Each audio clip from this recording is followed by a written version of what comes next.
Please আমার শাড়ি খুললেন না। চুপ, একদম চুপ। শাড়ি যদি না খুলি তবে ওসব করব কিভাবে? ফারহান রোজার শাড়ির কুচি টান মেরে খুলে শরীর থেকে আলাদা করে নিচে ফেলে দিল। রোজা অশ্রু নয়নে আকুতি মিনতি করছে ছেড়ে দিতে।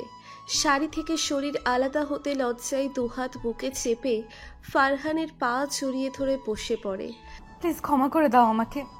আমি মানছি আমি ভুল করেছি, কিন্তু তার জন্য এত বড় শাস্তি দিও না। সমাজে মুখ দেখাতে পারবো না। ফারহান ধাক্কা দিয়ে সরিয়ে দিল পায়ের কাছ থেকে। একটু জোরেই লেগেছে, যার জন্য রোজা একটু দূরে খাটে গিয়ে বাড়ি খায়। ক্ষমা করব তাও তোকে ইম্পসিবল। তোর জন্য আজ আমি সবার কাছে খারাপ। সবাই আমাকে দেখলে মুখ ফিরিয়ে নেয়। যে মা আমাকে এক মুহূর্ত না দেখে থাকতে পারতো না, আজ সে আমার মুখ দেখতে চায় না। তোর জন্য ভার্সিটিতে থেকে আমাকে বের করে দিয়েছে। কি বলেছিলি আমার তোর লজ্জাহরণ করছে, তাই আজও সেই মিথ্যা কথা সত্যি করে দেব? বলেই ফারহান রোজাকে টেনে তুলে দাঁড় করায়। রোজার ছোটার জন্য ছটফট করছে। ফারহান সেদিকে লক্ষ্য না করে ধাক্কা দিয়ে বিছানায় ফেলে দেয়। চোখে তার প্রতিশোধের নেশা, যা দেখে রোজার গলা শুকিয়ে কাঠ হয়ে যায়। ভয়ে রোজার হাত পা কাঁপছে, নিজেকে শূন্য মনে হচ্ছে। আজ কি সত্যি সে ধর্ষিতা হয়ে যাবে, যা নিছকে মজার ছলে বলেছিল? আজ তা সত্যি হতে চলেছে। চোখ দিয়ে পানি পড়ছে।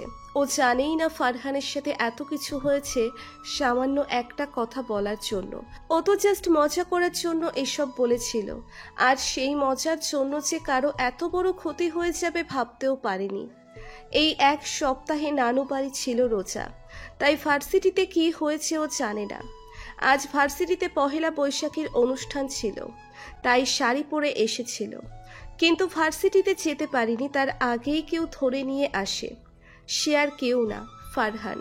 ফারহান, আমার এত বড় সর্বনাশ করো না। আমি তোমার পায়ে পড়ছি। আমি জানতাম না আমার ছোট মিথ্যা বলায় তোমার এত বড় ক্ষতি হবে। Believe me please. হাসালে, তুমি জানো না আমাকে বলবে আর আমি বিলিভ করব? তোমার মতো মেয়েদের আমার জানা আছে, সব কিছু করে এখন না জানার ভান করছো। প্লিজ বিলিভ করো। আমি রোজাকে আর কিছু বলতে না দিয়ে ফারহান ওর উপর শুয়ে পড়ে। রোজা কি করবে বুঝতে পারছে না, কি করে ফারহানকে থামাবে। ফারহান রোজার হাত নিচের হাত দিয়ে খাটে চেপে, রোজা আহ করে ওঠে, একটু জোরে চেপে ধরেছে। প্লিজ। ফারহান ঠোঁটে আঙ্গুল দিয়ে থামিয়ে দেয়। রোজা ভেবেই নিয়েছে ওর সাথে আজ খারাপ কিছু হবেই। ও চোখের পানি ছেড়ে দিয়ে চোখ বন্ধ করে নিল। এখান থেকে আর বাড়ি ফিরে যাব না। নিজেকে শেষ করে দেব। নিজের দোষে আজ এই দিনটা দেখতে হচ্ছে। অনেকক্ষণ ধরে চোখ বন্ধ করে আছে রোজা, কিন্তু ফারহানের কোনো টাচ এখনো শরীরে পড়েনি, বরং সরে গেছে মনে হলো। হাতও আলগা। সঙ্গে সঙ্গে চোখ মেলে তাকাই রোজা, দেখে ফারহান খাটের কিনারে মাথা নিচু করে বসে আছে। রোজা কিছু বুঝতে পারছে না। ফারহান চাইছেটা কি? এভাবে আমার দিকে না তাকিয়ে দেখে চলে যা আমার সামনে থেকে। গো নাও। রোজা অবাক হয়ে তাকিয়ে আছে। কি বলেছে? চলে যেতে? আমি কি ঠিক শুনলাম? উঠে দাঁড়িয়ে গেলাম। আমি সত্যিই যাব। তুমি? কেন, তুই কি ধর্ষণ হতে চাস নাকি? না, কিন্তু যা বলছি, এই মুহূর্তে যদি না যাস তাহলে যা করিনি তা কিন্তু করে দেব। আমি মেয়েদের যথেষ্ট সম্মান করি, তাই তোকে ছেড়ে দিলাম। কিন্তু কোনোদিন আমার সামনে আসিস না, তাহলে আমি এই কাজটা করেই ফেলবো। তোর জন্য আমার জীবন তছনছ হয়ে গেছে। আমি তোকে জাস্ট ভয় দেখানোর জন্য এত কিছু করেছি। কি হলো, এখনো দাঁড়িয়ে আছিস কেন? যা। রোজা আর কিছু না বলে চটপট শাড়ি নিয়ে বাথরুমে চলে যায়। কোনো রকম পরে দরজা খুলে বেরিয়ে যায়। বাড়িতে এসেই কারোর সাথে কোনো কথা না বলে রুমে চলে যায় রোজা। এখনো ও ভয়ে আত্মা কাঁপছে। রোজা কি ভয়ঙ্কর কিছু ঘটতে যাচ্ছিল? কিন্তু আল্লাহ বাঁচিয়ে দিয়েছে। রাতে শুয়ে আছে খাটে রোজা, বারবার ফারহানের কথা মনে পড়ছে। রোজা ওর ফ্রেন্ড আনিশাকে কল করে জেনেছে যে ফারহানকে ভার্সিটি থেকে বের করে দিয়েছে, আর সব ওর জন্য। এসব শোনার পর তখন থেকেই খারাপ লাগছে আমার। এই এই মিথ্যা বলায় ফারহানের এত বড় ক্ষতি হবে জানলে কখনো বলতাম না। সাথে ফারহানের জন্য শ্রদ্ধাও আসছে। ও চাইলেই আমার সাথে অনেক কিছু করতে পারতো, কিন্তু ও এভাবে কিছু করেনি। ভয় দেখানোর জন্য এত কিছু করেছে। এত ভালো ও, আর আমার জন্য কিনা সবার কাছে খারাপ হলো। রোজা ভার্সিটিতে এসে সোজা স্যারের রুমে এসে নক করে ভিতরে ঢুকলো। স্যারকে সব বলতে হবে যে ফারহান আমার সাথে খারাপ কিছু করেনি। আমি সেদিন মিথ্যা বলেছি। যা শাস্তি দেওয়ার আমাকে দিক, আমি মাথা পেতে নিব। স্যার স্যার আমাকে দেখেই দাঁড়িয়ে গেল। আরে রোজা মাঝে এতদিন পর এলে? আমি তো জানি ওই রাস্কেলের জন্য ভার্সিটিতে আসনি। ওকে আমি ভার্সিটি থেকে বের করে দিয়েছি। এখন তো আর সমস্যা নেই, তাই না মামুনি? তোমার আব্বুকে কিছু বলেছো এসব? না। বাঁচালে মামুনি, আমি তো চিন্তায় ছিলাম কখন তোমার আব্বু এসে আমার চাকরিটা খেয়ে নেয়। না বলে বাঁচিয়েছো। ফারহানের মতো ছেলেকে এমন শাস্তি দিয়েছি, ওর আর কোনো ভার্সিটিতে পড়তে পারবে না। স্যার আপনার সাথে আমার জরুরি কথা আছে। হ্যাঁ বলো মামুনি। কি যে হবে কে জানি, চোখ বন্ধ করে বলতে লাগলাম। স্যার ফারহান আমায় কিছু করেনি। ওই দিন আমি যা বলেছিলাম সব মিথ্যা ছিল। আমি ফ্রেন্ডদের সাথে ডেয়ার নিয়ে এসব করেছিলাম। আমি ভাবতেও পারিনি এতটুকু বলতেই আপনারা ওকে এইভাবে ভার্সিটি থেকে বের করে দেবেন। ওর কোনো দোষ নেই স্যার। চোখ খুলেই স্যারের দিকে তাকাতেই স্যার জোরে চিৎকার দিয়ে দাঁড়িয়ে গেল। সি, তুমি এমন একটা কাজ করছো, আমি তো বিশ্বাসই করতে পারছি না। রোজা তোমাকে কত ভালোবাসো। রোজা তোমাকে কত ভালো ভাবছিলাম, সেই তুমি কিনা এমন মিথ্যা বললে। এই জন্যই তো বলি এত ভালো একটা ছেলে কি করে এইসব করতে পারে। স্যারের রুম থেকে বেরিয়ে এলাম। স্যারের বকা আমার কিছুই হয়নি। ফারহান যে ভার্সিটিতে আসতে পারবে এতেই অনেক। কিন্তু এটা বুঝতে পারলাম যখন আমার কথা বিশ্বাস করেছিল তখন ফারহানকে কত খারাপ কথা বলেছিল। আর এখন যেই জানতে পারলো ফারহানের দোষ নেই, সেই সে মহান ব্যক্তি। এরা এমন কেন? খারাপ কিছু পেলে পৃথিবীর সব থেকে খারাপ বানিয়ে দেয়, আর ভালো কিছু পেলে সবচেয়ে ভালো। সত্যিটা যাচাই করে না। বাইরে এসেই কলির সাথে দেখা। কলি আমার বেস্ট ফ্রেন্ড। ওকে দেখে জিজ্ঞেস করলাম সব, আর বললাম তোরা তো সব জানতি যে এগুলো মিথ্যে, তাহলে বলিসনি কেন? ও বলল ওনাকে বলতে চেয়েছিল, কিন্তু হাসিব, সোহেল, নিশা ওরা নাকি বলতে দেয়নি। কলির থেকে ফারহানের বাসার ঠিকানা নিলাম। কি রে, ফারহানের ঠিকানা নিয়ে কি করবি? আমি ওদের বাসায় যাব। কিন্তু কেন? দরকার আছে। ওকে বাসা থেকে তাড়িয়ে দিয়েছে, আমার কিছু করতে হবে। ক্লাস করবি না? না। কলিকে সব বলে আমি চলে এলাম গেটের কাছে। আসতেই অনেক সামনে এসে পথ আটকালো। হে রোজা, হাউ আর ইউ? ফাইন, সামনে থেকে সরো। কোথায় যাচ্ছ? ক্লাস করবে না? না। কেন, ওই ফারহানের জন্য নাকি? ওকে কিন্তু ভার্সিটি থেকে তাড়িয়ে দিচ্ছি। এখন তো প্রতিদিন আসবে ভার্সিটিতে। ওর জন্যই তো আসোনি, তাই না? না, আমি নিজের ইচ্ছেই আসিনি। সরো, আমার দরকারি কাজ আছে অনেক। আর ও কথা বলছিল, আমি ইগনোর করে সরে এলাম। এই ছেলেটা এত পেছনে লাগে, অসহ্য জাস্ট। গায়ে পড়া স্বভাবের। কলির দেওয়া ঠিকানায় গাড়ি নিয়ে এলাম। আজ ড্রাইভারকে ইচ্ছে করে আনিনি যাতে একা যেতে পারি, কিন্তু এটা তো বস্তি, এত ছোট গলি, গাড়ি যাচ্ছে না। জানলা দিয়ে বাইরে তাকালাম। অসংখ্য ময়লার মধ্যে বাচ্চারা দৌড়ে চলছে। কেউ রান্না করছে, খোলামেলায় ময়লা খাবার কেউ খাচ্ছে, খোলামেলায় গোসল করছে। এসব দেখে রোজা গাড়ি থেকে কি করবে ভাবছে। এখানে ফারহানের বাসা কোনটা কি করে বুঝবো? হঠাৎ কিছু বাচ্চা ছেড়ে মেয়ে দৌড়ে এলো, গাড়ি ভিড় করে দাঁড়ালো। কি ঝামেলায় পড়লাম। গাড়ি থেকে নামতে একটা মেয়ে এসে দাঁড়ালো। মোটামুটি সুন্দর মেয়েটা, গায়ে সাদা নীল মিক্স করা কামিজ পরা, অন্য সবার থেকে একটু সভ্য বোঝা যাচ্ছে। আমার কাছে এসে জিজ্ঞেস করলো আমি এখানে কেন এসেছি, কাকে খুঁজছি। আমি মেয়েটার কাছে ফারহানের বাসার কথা বললাম। মেয়েটি বলল চেনে, আমাকে নিয়ে যাবে। আমার খুশি দেখে কি, মেয়েটির সাথে যেতে লাগলাম। এর মাঝে নামটাও জেনে নিয়েছি। মেয়েটার নাম তুলি। চিকন গলির ভেতর দিয়ে যাচ্ছি, নাক আমার বন্ধ হয়ে আসছে। কি গন্ধ! এখানে কিভাবে থাকে এরা? নাক ধরে হাঁটছি। কিছুক্ষণ যাওয়ার পর একটা ছোট্ট ঘরের সামনে এসে থামলো তুলি। একটা ছোট্ট ঘর, রুমে একটা খাট আর টেবিল আছে। সেখানে কয়েকটা জিনিস, আর খাটে শুয়ে আছে একটা মাঝবয়সী মহিলা। তুলি মেয়েটিকে বলল এটা ফারহানের মা। চাচি দেখো, ফারহানের ফ্রেন্ড এসেছে। কথাটা বলতেই মহিলাটি তার দুর্বল শরীর নিয়ে উঠে বসলো আর আমার দিকে অবাক হয়ে তাকিয়ে আছে। ফারহানের মা সামনে মেয়েটির দিকে তাকালো। কে এই মেয়ে? কখনো তো ফারহান মেয়ে বন্ধুর কথা বলেনি। মেয়েটিকে তো ধনী ঘরের মনে হচ্ছে। কেমন ছোট ড্রেস পরে এসেছে, হাঁটুর উপর জামা পরে আছে। রোজা ফারহানের আম্মুকে হাঁ করে তাকিয়ে থাকতে দেখে নিচের দিকে তাকালো। ইস, এরা নিশ্চিত এমন ড্রেস পছন্দ করে না। রোজা ছোট্ট একটা টপস পরে এসেছে। রোজা এমন করে তাকিয়ে থাকায় অস্বস্তি ফিল হচ্ছে। নিজের জামা টানতে লাগলো। তুলি মেয়েটি চলে গেল। রোজা আর একটু এগিয়ে সে তার পাশে বসতে চেয়েও বসলো না। আন্টি, আমি আপনাকে একটা জরুরি কথা বলতে এসেছি। আপনি হয়তো কথাটা শোনার পর আমাকে অনেক খারাপ মেয়ে ভাববেন, কিন্তু আমি তাও কিছু মনে করব না, কারণ আমি ভুল করেছি আর আমার জন্য ফারহানের এত ক্ষতি হলো। তোমার কথা আমি বুঝতে পারছি না মা। আন্টি, আমি রোজা। নামটা শুনেই আন্টি অপরাধীর মতো তাকালো আমার দিকে। আমি জানি এটা কেন। আমি সব খুলে বললাম। সে সব শুনে কান্না করতে লাগলো। ছেলেটাকে যে খুব ভালোবাসে তার প্রমাণ। অনেক খারাপ ব্যবহার করেছে সেটা বলল। আমি অপরাধ করেছি জেনে সে আমাকে কিচ্ছু বলল না, উল্টো খেতে দিতে চাইলো। আমি অনেক বলে চলে আসলাম। বাইরে এসেই ফারহানের সাথে দেখা হলো। কেমন অবস্থা হয়েছে তাকানো যাচ্ছে না, খুব মায়া হচ্ছে। আমাকে দেখে অবাক হয়েছে। রেগে দৌড়ে আমার হাত শক্ত করে ধরে বলল, কি হচ্ছে ফারহান? আমার হাত ছাড়ুন, আমি ব্যথা পাচ্ছি। ফারহান শক্ত করে আমার হাত মুঠো করে ধরেছে। আমি সত্যিই ব্যথা পাচ্ছি। ফারহানের চোখ লাল টকটকে হয়ে আছে, যেন চোখ দিয়ে ভস্ম করে দেবে আমাকে। চেঁচিয়ে আমাকে বলল, তুই এখানে কি করছিস? আমি এখানে। আর কিছু বলতে পারলাম না। তুলি নামের মেয়ে দৌড়ে এলো আর বলল, এ কি, তুমি ওকে এইভাবে ধরে চেঁচামেচি করছো কেন? বন্ধুর সাথে কেউ এমন আচরণ করে? কি বলেছিস? কে আমার বন্ধু? কেন, এই মেয়েটা তোমার বন্ধু না? না, এই মেয়ে আমার শত্রু।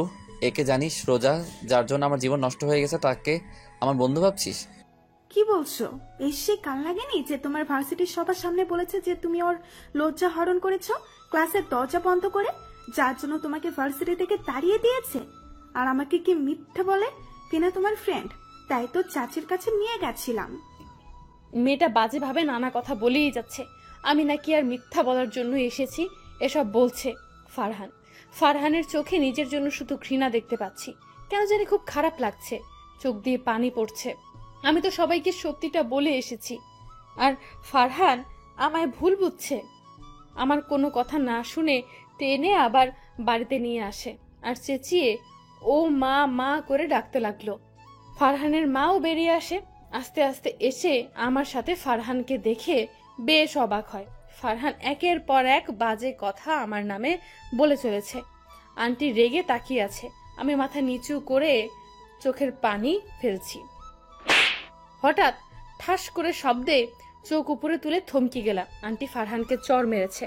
ফারহান এক হাত গালে রেখে আছে আর এক হাত এখনো আমার বাম হাত শক্ত করে ধরে আছে। আন্টি হাত ছাড়িয়ে নিল। তোকে দেখে অবাক হচ্ছি ফারহান, তুই একটা মেয়ের সাথে এমন বাজে বিহেভ কি করে করতে পারছিস? এভাবে টেনে নিয়ে এসে যা না তাই বলছিস? তুই জানিস ও কেন এসেছিল? জানিসটা না জেনে কি করে নিজের ইচ্ছা মতো বলতে পারলি? ও তোর সাথে যা করেছে সব আমার কাছে এসে স্বীকার করেছে। বলেছে তুই ওর সাথে কিছুই করিসনি। ও যা বলেছে সব মিথ্যে। তোর স্যার ফোন দিয়ে তোকে আবার ভার্সিটিতে যেতে বলেছে। রোজা ভার্সিটিতেও সব স্বীকার করেছে। ও নিজের ভুল বুঝতে পেরেছে, তার জন্য সবার কাছে ক্ষমাও চাইছে। আমি ক্ষমাও করে দিয়েছি। কিন্তু তুই একটা ছেলে হয়ে ওর সাথে এখন এমন ব্যবহার কি করে করছিস? আমি কি তোকে এই শিক্ষা দিয়েছি? ফারহান হয়তো এগুলো শুনে প্রচুর মাপের অবাক হয়েছে। অবাক চোখে আমার দিকে তাকালো। রাতে রুমে শুয়ে আছি, হঠাৎ ভাইয়া এসে মাথার কাছে এসে বসলো। আমি উঠে বসতে গেলে দিল না, মাথায় হাত বুলিয়ে দিতে লাগলো আর নানা কথা বলে ঘুম পাড়িয়ে দিতে লাগলো। এটা ভাইয়া আর আব্বুর কাজ। এখন ভাইয়া আমি ঘুমের ভান করে থাকবো, তারপর আব্বু আসবে। তাই হলো। ভাইয়া ভেবেছে আমি ঘুমিয়ে পড়েছি তাই চলে গেছে। এখন আব্বু এসে একই কাজ করে চলে যাওয়ার আগে কপালে চুমু দিল। আমি দুজনের আদর খেয়ে চোখ মেললাম। সবার এত ভালোবাসা পেয়েও আজ ঘুম পাচ্ছে না।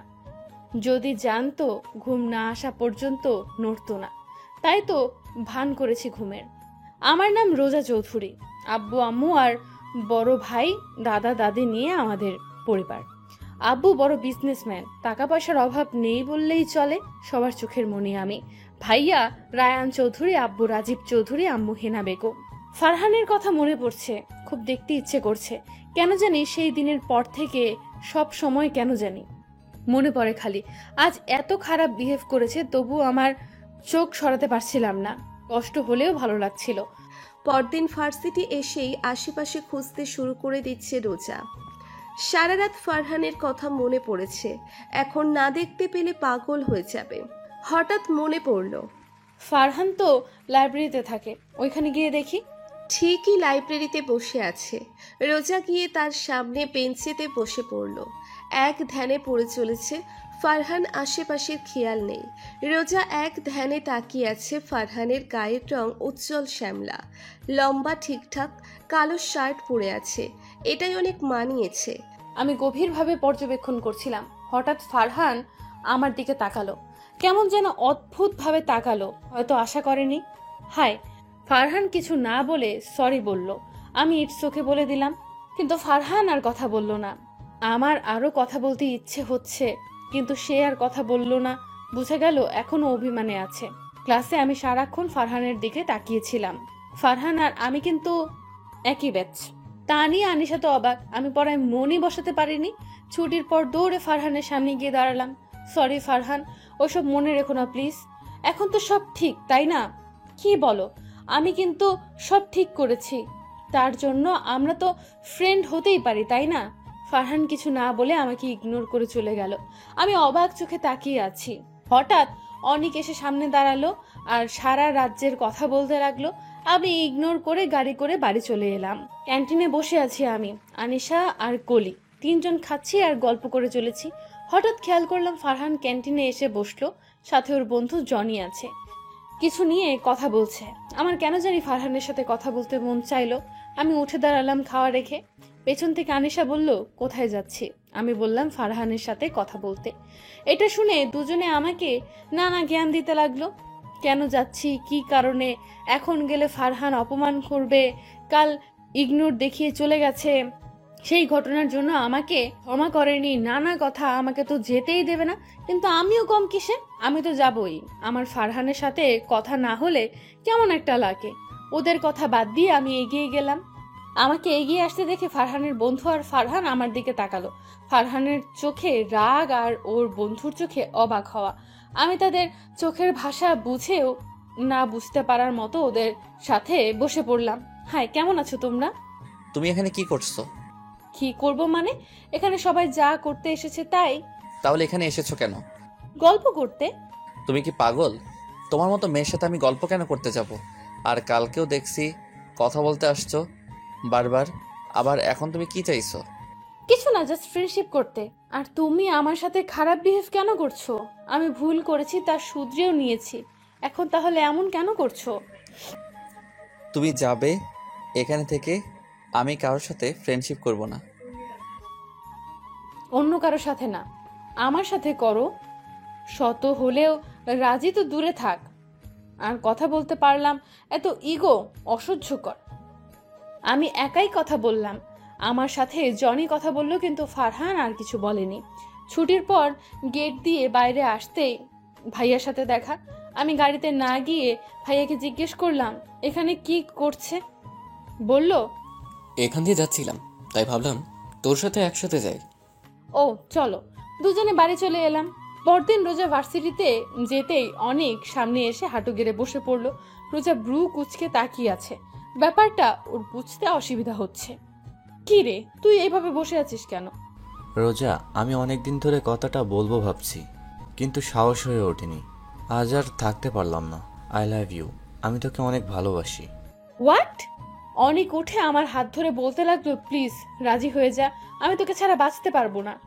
আমি হাত ছাড়াতে বলছি, কিন্তু ও শুনছে না। এমন বাজে ভাবে কেউ কখনো আমার সাথে করেনি। হঠাৎ ও এমন কেন করছে বুঝতে অসুবিধা হচ্ছে আমার। উপায় না পেয়ে ধাক্কা দিয়ে সরিয়ে ওর গালে চর বসিয়ে দিলাম। তুমি আমার মারলে? নেক্সট টাইম এমন করলে আমি ভাইয়াকে বলে দিব। আর তুমি হয়তো জানো আমার ভাইয়া জানলে তোমার কি অবস্থা করবে। বলে চলে আসলাম। অনেকের চোখে স্পষ্ট রাগ ফুটে উঠেছে। ও যে এইভাবে প্রপোজ করে বসবে আমার ধারণার বাইরে ছিল ব্যাপারটা। আজ শুক্রবার, ভার্সিটি অফ, তাই কলিকে ফোন করে আসতে বললাম। বিকেলে শপিংয়ে যাব।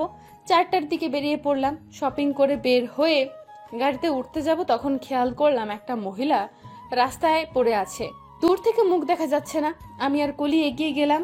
এ তো ফারহানের আম্মু। দুজন ধরে গাড়িতে এনে মুখে পানি ছিটা দিতে লাগলাম। আমি ভয়ে জড়সড় হয়ে আছি। কি হয়েছে ওনার, এখানেই বা কি করছিল? কলি বলে উঠল, উনি চোখ মেলে তাকিয়েছে। আমি ওনার দিকে তাকালাম। আমাকে দেখেও উনি অবাক চোখে তাকিয়ে আছে। আমি জিজ্ঞেস করলাম এখানে কেন এসেছে। বলল ওষুধ নিতে। আমি বললাম ফারহানকে বলেননি কেন? বলল না কিছু। উনি কি এখনো রেগে আছেন ফারহানের প্রতি? ওনার ওষুধ হাতে নিয়ে দেখলাম নষ্ট হয়ে গেছে। আমি আবার নেমে গিয়ে আনলাম, কিন্তু আমার মুখটা গম্ভীর করে রেখেছি। এবার কষ্ট লাগছে। এত বড় অসুখ হয়েছে। আন্টি, ওষুধ খেলে তো কিছু হবে না। ডাক্তার বলল আপনার অপারেশন করতে হবে। ফারহান আপনার অপারেশন করছে না কেন? আচমকা আমার হাত ধরে আকতি মিনতি করে বলতে লাগলো, ফারহান কিছু জানে না মা, ওকে কিছু বলিনি। তুমি আবার বলে দিও না, ছেলেটা তাহলে পাগল হয়ে যাবে। এত টাকা কোথায় পাবে ও, তাই তো বলিনি। আমি অবাক হয়ে ওনার মুখের দিকে তাকিয়ে আছি। কলি আর আমি ওনাকে দিয়ে যেতে আসলাম, কিন্তু কলি নামলো না নোংরা দেখে। আমি ওনার হাত ধরে বাড়ি পর্যন্ত এগিয়ে দিয়ে গেলাম। চলে যাব তখনই ফারহান এলো বাড়িতে। আর কোথায় গিয়েছিল, কেন, কি হয়েছে প্রশ্ন করতে লাগলো। আমি আছি খেয়াল করেনি। আমাকে দেখে শুরু হয়ে গেল আরো কথা। আমি যাও চলে যেতে চেয়েছিলাম, এবার চেয়ার পেতে বসেই পড়লাম বকা শোনার জন্য। এতে ফারহান আরো অবাক হলো, আর কিছু না বলে রেগে চলে গেল। এই মেয়ে, তোমার ব্রার লাল ফিতা দেখা যাচ্ছে। ফাজিল ছেলে, এখানে নজর দিচ্ছেন কেন? তুমি এখানে বসলে কেন? বকা শুনতে কি তোমার ভালো লাগছে? যাও, বেরিয়ে যাও আমার বাড়ি থেকে। যাব না, তুমি বকো, আমার শুনতে ভালোই লাগছে। কি ভালো লাগছে? আর তুমি আমার বাড়িতে কি করছো আবার? বেড়াতে এসেছি, তাই না আন্টি? এবার আন্টি মুখ খুললো আর ফারহানকে বকতে লাগলো আমাকে এভাবে বলার জন্য। আমি আন্টিকে থামিয়ে বাই বলে ফারহানের দিকে তাকিয়ে চোখ টিপ দিয়ে চলে আসলাম। বেচারার মুখটা দেখার মতো হয়েছে। ও হয়তো এগুলো হজম করতে পারছে না। এত বকা দেওয়ার পরও আমি এত ভালোভাবে কথা বলছি মানতে পারছে না। আমি চোখ টিপ দিয়েছি, এটাতে তো ফারহানের মুখ হা হয়ে গেছে। কিছু বলতো, আমি দৌড়ে চলে এসেছি। ফারহানের ভীতু মুখটা ভেবেই হেসে চলেছি। পাশ থেকে কলি জিজ্ঞেস করে যাচ্ছে এত হাসছি কেন। আমি কলিকে সব বললাম। ও রেগে বলল, তুই বলিসনি আমরা কেন এসেছি? না আন্টি এসব বলতে না করছে। তবু ফারহানের এমন করা উচিত হয়নি। ইদানিং ও বেশি করছে। আমরা তো সাহায্য করতে এসেছি, এত খারাপ ব্যবহার করলো আর তুই কিছু বললি না, চলে এলি। কি বলবো, ওর তো আমাকে খারাপ ভাবে। কেন খারাপ ভাববে? তুই তো সব স্বীকার করেছিসই, তবু এমন কেন করছে? বাদ দে তো। কলি আরো অনেক কিছু বলল, কিন্তু আমার কিছু মনে হচ্ছে না কেন। ফারহান সব সময় আমাকে অপমান করে, তাতে ও আমার খারাপ লাগে না, ভালো লাগে। মন চায় সব সময় ফারহানের সাথে থাকি, কথা বলি। দেখতে মন চায় কেন? 2 দিন পর ভার্সিটিতে বসে আছে কলি, আনিশা আর রোজা। সবাই অবাক হয়ে রোজার দিকে তাকিয়ে আছে। আর রোজা মুখে হাসি নিয়ে বসে ভাবছে কি করে ফারহানকে নিজের মনের কথা বলবে। রোজ, তুই শেষে ওই ফারহানকে ভালোবেসে ফেললি? সত্যি আমার অনেক অবাক লাগছে। শেষে কিনা ফারহানকে। কত ছেলেই না তোর জন্য পাগল, আর তুই সবাইকে বাদ দিয়ে। সবাই ফারহান না, ওকে? তবুও ফারহান আর তোকে কি চায়? কোথায় তুই আর কোথায় ফারহান? গরিব, কেমন কম দামের ড্রেস পরে আসে। স্টপ দিস আনিশা, তুই হয়তো ভুলে যাচ্ছিস ফারহানকে আমি ভালোবাসি, তাই আমার সামনে ওকে নিয়ে বাজে কথা আমি সহ্য করব না বলেই চলে এলাম। আজকে এই ফারহানকে বলে দিব যে আমি ওকে ভালোবাসি। কোনো কিছুতে দেরি করতে চাই না। ফারহানের কে ভালো লাগতে শুরু করেছে, তখন আমি বুঝতে পারিনি এটা ভালোবাসা। কালকে যখন দাদুকে সব বললাম, তখন দাদু বলল এটাকে ভালোবাসা বলে। আশেপাশে ফারহানকে না পেয়ে সোজা লাইব্রেরিতে চলে গেলাম। এখানেই আছে। এত কি যে পড়ে, উফ, পড়তে পড়তে পাগল হয়ে যাবে। আমি গিয়ে সেদিনের মতো সামনে বসলাম। সেদিন আসতে বসলেও আমার শব্দ করে বসলাম, যাতে আমার উপস্থিতি টের পায়। সঙ্গে সঙ্গে আমার দিকে তাকালো। কিছু বলতে যাবে তার আগেই আমি ফারহানের হাত ধরে নিলাম। ও অবাক হয়ে হাতের দিকে তাকিয়ে আছে, ছোটতেই চাইছে। আমি বললাম, প্লিজ ধরে থাকতে দাও না, জরুরি কথা আছে প্লিজ। কি হলো জানি না, রাজি হয়ে গেল। ফারহান, আমি এটা সত্যি কথা বলবো, তুমি বিশ্বাস করবে কিনা জানি না, কিন্তু এটাই সত্যি। কখন কিভাবে কি হলো জানি না। বলো। আমার না লজ্জা করছে বলতে, এভাবে কখনো বলতে হবে ভাবিনি। লজ্জা করছে? ওকে, তাহলে বলতে হবে না। তোমার ফালতু কথা শুনতেও চাই না, হাত ছাড়ো। না না, বলছি আমি মোটেও ফালতু কথা বলবো না। ফারহান রেগে অন্যদিকে তাকিয়ে আছে। ওর শোনার চেয়ে বিন্দুমাত্র ইচ্ছে নেই মুখে প্রকাশ পাচ্ছে। রোজা সেদিকে খেয়াল না দিয়ে মনে সাহস আনলো। কে জানতো নিজেকেই প্রপোজ করতে হবে ভালোবাসার মানুষকে পাওয়ার জন্য। এমন পোড়া কপাল কি আর কারো আছে? নেই। চোখ বন্ধ করে এক নিঃশ্বাসে বলে দিল, আর সঙ্গে সঙ্গে ভূমিকম্প হলো মনে হয়। কথাটা বলতে দেরি হলেও আমার ধাক্কা খেতে দেরি হলো না। ফারহান ধাক্কা মেরে আমার হাত ওর হাত থেকে ছাড়িয়ে নিল। আমি আচমকা ধাক্কায় ঠাস করে নিচে পড়ে বসে পড়লাম। ফারহানের দিকে তাকিয়ে দেখি রেগে আমার দিকে তাকিয়ে আছে। আমি উঠে দাঁড়িয়ে কিছু বলবো, ফারহান বলে উঠল, তোমার সাহস কি করে হলো এই কথা বলার? আর ভাবলে কি করে আমি বিশ্বাস করবো এই কথা? ফালতুর একটা লিমিট আছে। কি চাইছো, আবার আমাকে সবার সামনে হেনস্থা করতে? এখন আমার ভালোবাসার নাটক করে তোমার মতো মেয়ের সাথে এই জন্যই আমি কথা বলতে চাই না। কি আবল তাবল বলছো ফারহান? আমি কোনো নাটক করছি না। I really love you. আর একটা বাজে কথা বলবে না। তোমরা ধনীরা কি পেয়েছো আমাদেরকে বলো তো? একবার অপমান করবে, আর একবার ভালোবাসি বলবে। ওয়াই? আমি সত্যি তোমাকে ভালোবাসি, আর আগের জন্য তো ক্ষমা চেয়েছি, সবাইকে বলেও দিয়েছি, তবুও কেন এমন ব্যবহার করছো? ফারহান রোজার কথা না শুনেই বেরিয়ে গেল রুম থেকে। ফারহান কিছু শুনতে চায় না। এই মেয়ের মতলবটা কি আমার পেছনে কেন পড়েছে কে জানে। রোজাও ছেড়ে দেবার পাত্রী না, ওসব প্রি প্ল্যান করেই এসেছে। রোজা ফারহানের চাওয়ার দিকে তাকিয়ে বলে উঠল, তোমাকে তো আমার প্রস্তাবে রাজি হতেই হবে। বলেই বেরিয়ে এলো রোজাও। কিভাবে ফারহানকে রাজি করাবো? ও তো আমাকে সহ্যই করতে পারে না। আম্মুর ডাকে বাস্তবে ফিরলাম। কি বলো? খাবি না? সেই এসে থেকে কি এত ভেবে চলেছিস? খেতে মন চাইছে না। তোমার তো কোনো কালই খেতে মন চায় না, চুপচাপ আয়। এত জোর কেন যে করো, অসহ্যকর। তুই কি আসবি? চলো। শত বললেও শুনবে না, তাই উঠে খেতে গেলাম। রাত ভরা ভেবে নিয়েছে রোজা কি করবে পরদিন। 5 তলা বিল্ডিং এর উপর মানে ভার্সিটির ছাদের দরজা আটকে রোজা দাঁড়িয়ে আছে ছাদের কিনারা ঘেঁষে। আর ভার্সিটির সবাই নিচ থেকে চিৎকার করে বলে যাচ্ছে রোজাকে নেমে আসতে, কিন্তু রোজা নামবে না। নিচে ফারহান আছে। ফারহান অবাক হয়ে তাকিয়ে আছে, এটা কি নাটকে নাকি সত্যি লাফ দেবে। ভয় আর অবাক মিশ্রিত চোখে তাকিয়ে আছে। আশেপাশের সবাই রোজাকে চিৎকার করে নামতে বলছে, কিন্তু রোজা কিছুতেই নামবে না। তাদের কারো কথায় আমি নামবো না। আমি আজ এখান থেকে লাফ দিয়ে মরে যাব, তাতে যদি আমার শাস্তি হয়। এখন ও অনেকে মনে করে আমি শাস্তি পাইনি আর ভুল করে শান্তিতে ঘুরে বেড়াচ্ছি। তার থেকে ভালো আমি মরে যাই, তাহলে অনেকে শান্তি পাবে। একটা ভুল করেছি, তার জন্য ক্ষমা চেয়েছি, কিন্তু তার কোনো প্রতিক্রিয়া করেনি। এখন আমার ভালোবাসাকেও নাটক বলছে। এই জীবন আমি রাখবো না। কেউ আজ আমাকে বাঁচাতে পারবে না, কেউ না। নিচে থেকে রোজা ফ্রেন্ডরা সবাই চিৎকার করে বলছে, কি হয়েছে? কি করলে তুই এই কাজ করা থেকে বিরত থাকবি বল? আমরা তাই করব, তাও এত বড় একটা কাজ করিস না। রোজা এতক্ষণ ধরে এই আশাতেই ছিল কখন ওর ইচ্ছে জানতে চাইবে, কি করলে থামবে। এবার রোজা যা বলল তাতে সবাই অবাক হয়ে ফারহানের দিকে একবার রোজার দিকে তাকালো। রুমে বসে আছে রোজার মুচকি মুচকি হাসছে। এত খুশি লাগছে, মন চাইছে নাচ করি, কিন্তু পারছি না করতে। খুশিতে আমার উঠে নাচতেও কেমন অলস লাগছে। এত খুশি আমি রাখবো কোথায়?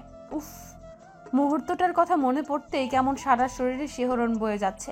ভাবতেই পারছি না সারা ভার্সিটির সামনে আমি একটা ছেলের জন্য এমন করলাম। এটাকে কি ভালোবাসা বলে? যাই করি, অবশেষে যে ফারহান রাজি হবে সবার সামনে ভাবতেই পারিনি। সবার সামনে ফারহান আই লাভ ইউ বলবে ওর মুখে স্পষ্ট রাখছিল, কিন্তু সবাই আমার এই কাজে ওকে বলতে বাধ্য করে।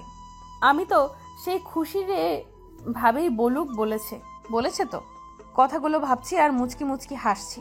হঠাৎ ভাইয়ের রুমে এলো আর আমাকে এইভাবে হাসতে দেখে ব্রু কুচকে তাকিয়ে পাশে এসে বসলো। কিরে রোজ, এত হাসছিস কেন? কি হলো, কথা বল। এত খুশি কেন আবার বোনটা? ভাইয়া, আমি আজকে অনেক খুশি, এত যে তোমাকে বলে বোঝাতে পারবো না। আচ্ছা, এত খুশির কারণটা কি আমি জানতে পারি? না। কেন? এখন বলবো না, পরে বলবো। ভাইয়া আরো অনেক কিছু জিজ্ঞেস করতো, কিন্তু আব্বুর ডাকে চলে গেল।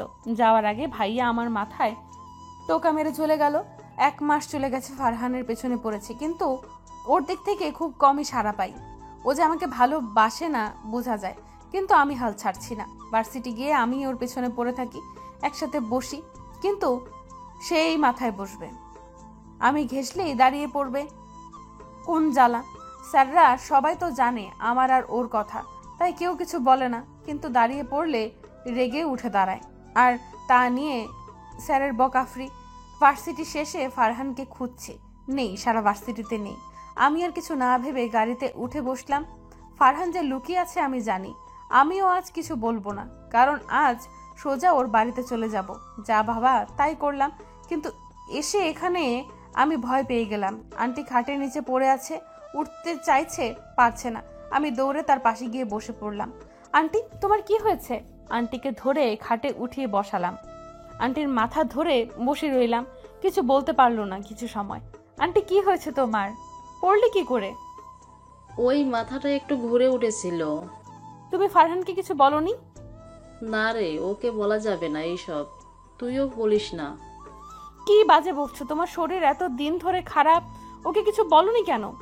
আর একা একা ডাক্তার কি দেখাও? তোমার কি হয়েছে আমাকে বলো। কিছু না, এমনি। আবার মাথা ধরে রইলো, আর কিছু বলতে পারছে না। কি হলো, আবার খারাপ লাগছে? চলো, আমি তোমায় নিয়ে যাচ্ছি। ফারহানকে কল করে আসতে বলি। সঙ্গে সঙ্গে আন্টি আমার হাত ধরে বলে ফেললো, না, ওকে কল করিস না মা, ওকে কিছু বলা যাবে না। মানে কি বলছো তুমি? ফারহানকে কিছু বলিস না, ও পাগল হয়ে যাবে।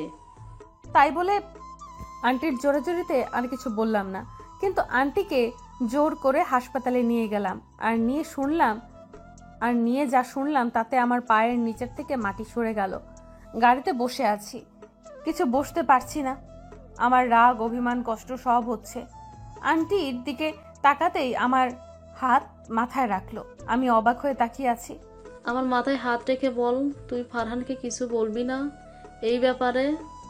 হাত ছাড়ো, আমি এমনিতেই রাগ হচ্ছে তোমার উপর। হাত ছাড়ো, আমার এমনিতেই রাগ হচ্ছে তোমার উপর। এত বড় কথা কিভাবে তুমি লুকাতে পারলে?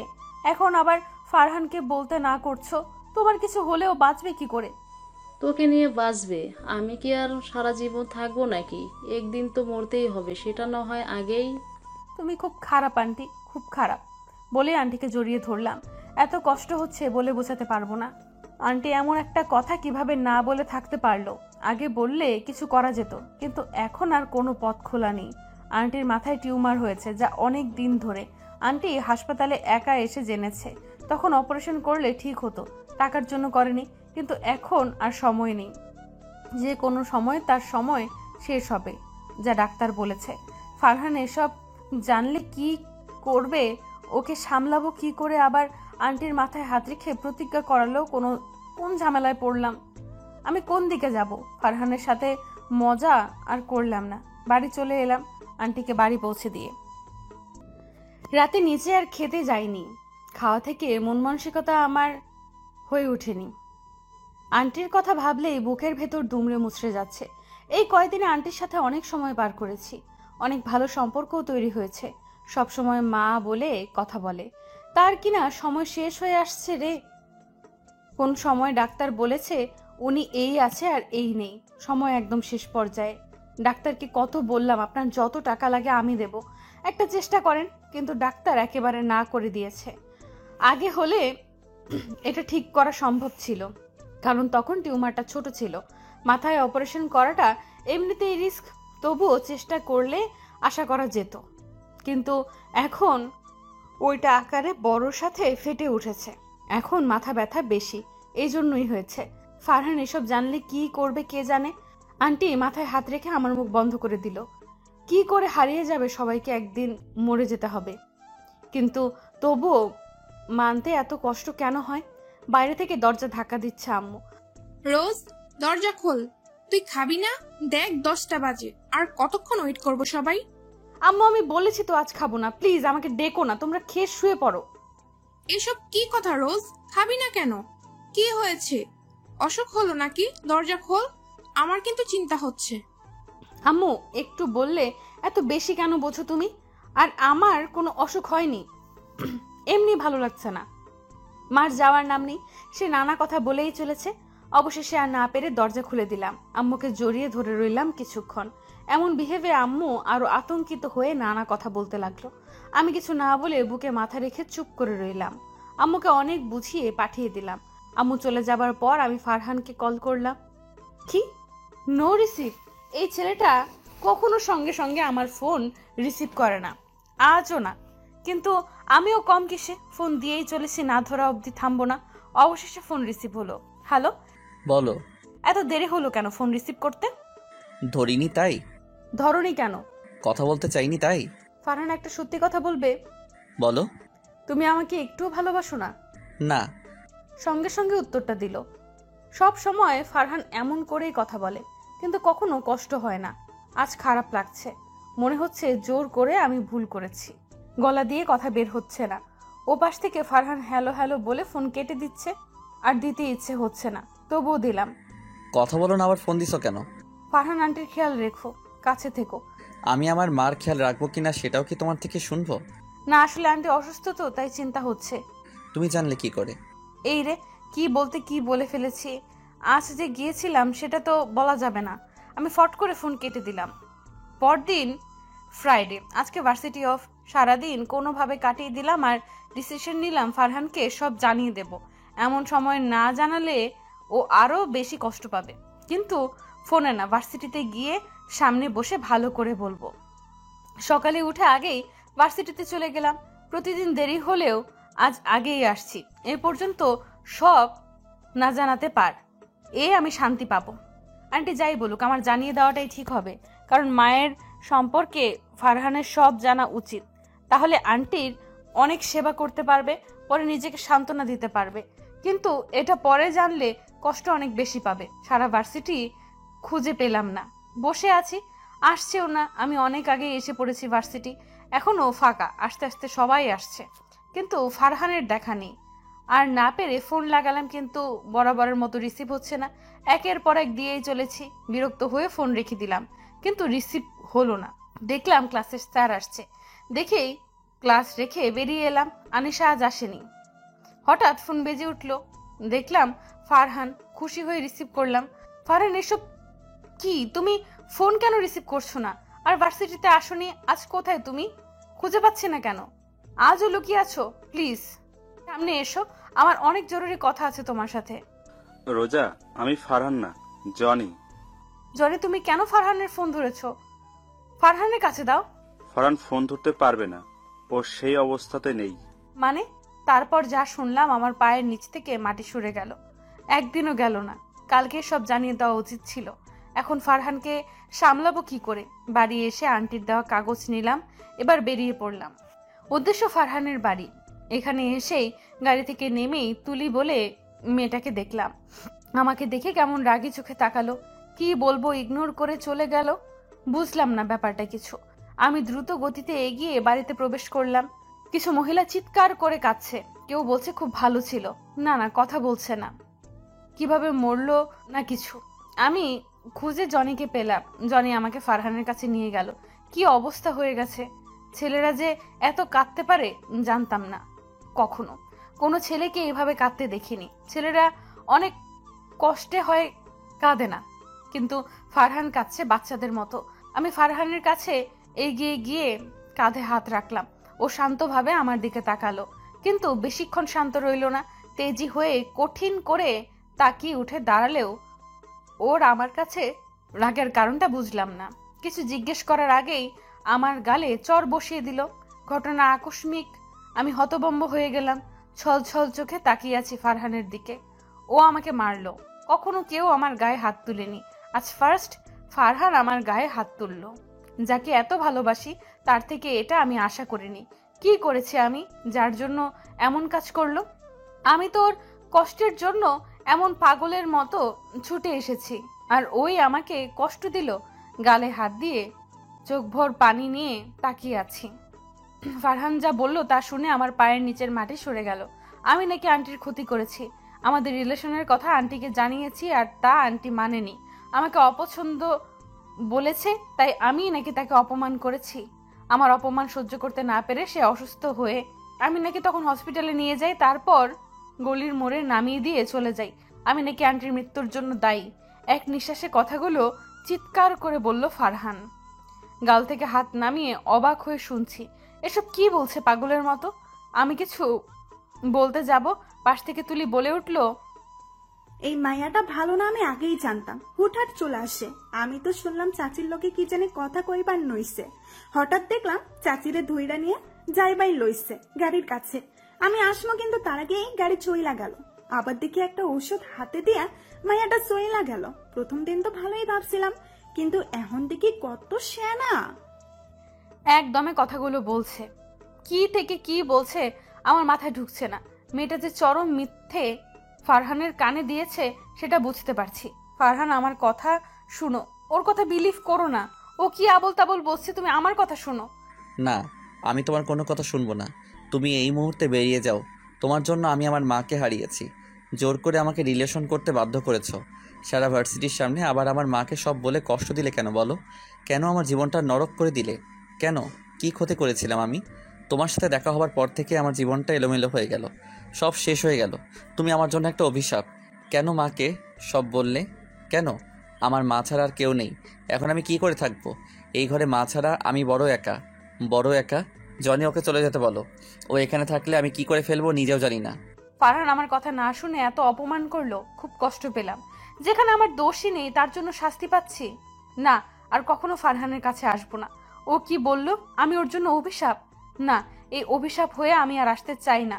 ও আমাকে একটুও ভালোবাসে না, একটুও না। যেখানে ভালোবাসা নেই সেখানে আমি কি করে থাকি? আর জোর করব না, কখনো জোর করব না নিজে থেকে। না আসলে আমিও আর আসবো না। হাতের পিঠে চোখের পানি মুছে নিলাম। তারপর ব্যাগ থেকে চিঠি বের করলাম, যা কালকে আন্টি আমাকে দিয়েছিল। আমি এগিয়ে ফারহানের কাছে যেতে নিলে ফারহান হাত উঠিয়ে থামিয়ে দেয়, যেতে মানা করে। আমি আর এগিয়ে যাই না, সাহস হয় না। এই কয়দিনে আমি একটু জায়গা করতে পারিনি ফারহানের মনে। এটা ভেবে আরো কষ্ট লাগছে, মরে যেতে ইচ্ছে হচ্ছে। আন্টি, তুমি কেন এভাবে চলে গেলে? আমি যে ফারহানকে হারিয়ে ফেললাম একেবারে। চিঠিটা জনির হাতে দিয়ে দৌড়ে বাইরে চলে এলাম। আন্টির কাছে গেলাম, অনেক মহিলা বসে আছে। আমি কাছে গেলাম না, দূর থেকে দেখলাম সাদা কাপড়ে মুড়িয়ে রাখা হয়েছে। আর দাঁড়ালাম না, চলে এলাম। আন্টির জন্য ফারহানের কাছে এত অপমানিত হয়ে আমি এতটা ব্যর্থ, একটু জায়গা করতেও পারিনি, উল্টো ঘৃণার পাত্রী হলাম। 3 দিন পর, এই 3 দিন ফারহানের সাথে যোগাযোগ করিনি। অনেক কষ্ট পেয়েছি, কিন্তু কথা না বলে থাকতে পারছি না। সব রাগ ভুলে যেতে ইচ্ছে হচ্ছে। ও কেমন আছে কে জানে। মাকে হারিয়ে বেচারা তো অনেক কষ্ট পেয়েছে। আমি সেটা ভেবে ওকে একা ছেড়ে দিয়ে ভুল করেছি। আন্টি বলেছিল সব সময় ওর পাশে থাকতে, আর আমি কিনা এইভাবে চলে এলাম। ওই তুলি মেয়েটাই তো এসব করেছে, ওকে তো আমি ছাড়বো না। মিথ্যা বলা না, ভার্সিটিতেও যাইনি 3 দিন। রাগ ভুলে আবার ফারহানের কাছে যাওয়ার সিদ্ধান্ত নিলাম। ভার্সিটিতে যাওয়ার কথা বলে ফারহানের বাড়ি যাওয়ার জন্য বেরিয়ে পড়লাম। গলির মোড়ে এসে গাড়ি থেকে নামতেই তুলি বলে মেয়েটাকে দেখলাম। আমি ডাক দিব তার আগেই দৌড়ে চলে গেল।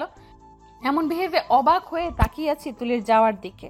ওকে পরে দেখে নেব, আগে ফারহানের সাথে কথা বলে আসি। এগোতে লাগলাম। আজ ওকে ফারহান অপমান করবে নাকি আমাকে বোঝার চেষ্টা করবে।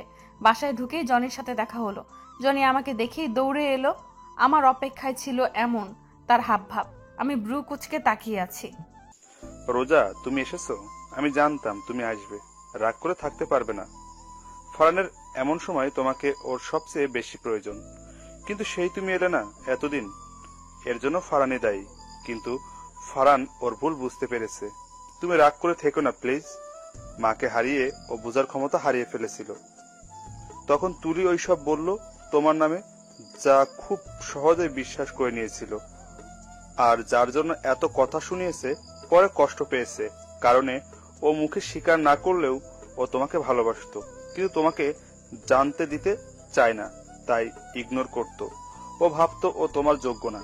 তুমি এত ধনী ঘরের মেয়ে, পরে যদি আর ওকে ভালো না বাসো, তাই নিজে থেকে তোমাকে অবহেলা করত, কিন্তু তুমি ওই দিন আর জোর না করাই আর যোগাযোগ না করাই ছেলেটা কত কেঁদেছে। একে তো মানেই, দুই কষ্ট কি অবস্থা হয়েছে, খায় না, ঘুমায় না, সারাদিন নিজেকে দোষারোপ করে। চিঠিটা পড়ে আরো ভেঙে পড়েছে, যাতে জানতে পারেছে আন্টির মৃত্যুর জন্য তোমার কোনো হাত নেই। তখন থেকে আরো কষ্ট পাচ্ছে, পাগলামো করছে। সব শুনে অবাক হয়ে আছি, আর কিছু না। ফারহানও আমাকে ভালোবাসে শুনেই আমার মনটা নেচে উঠল। আর কিছু না শুনেই ভেতরে এলাম। ফারহান বসে আছে, আমাকে দেখে বড় বড় চোখ করে তাকিয়ে আছে। আমি এসেছি এটা বিলিভ করতে পারছে না। কি অবস্থা হয়েছে ছেলেটার! আমি কেন এত রেগে গেলাম? না হলে আর কষ্ট কম হতো ওর।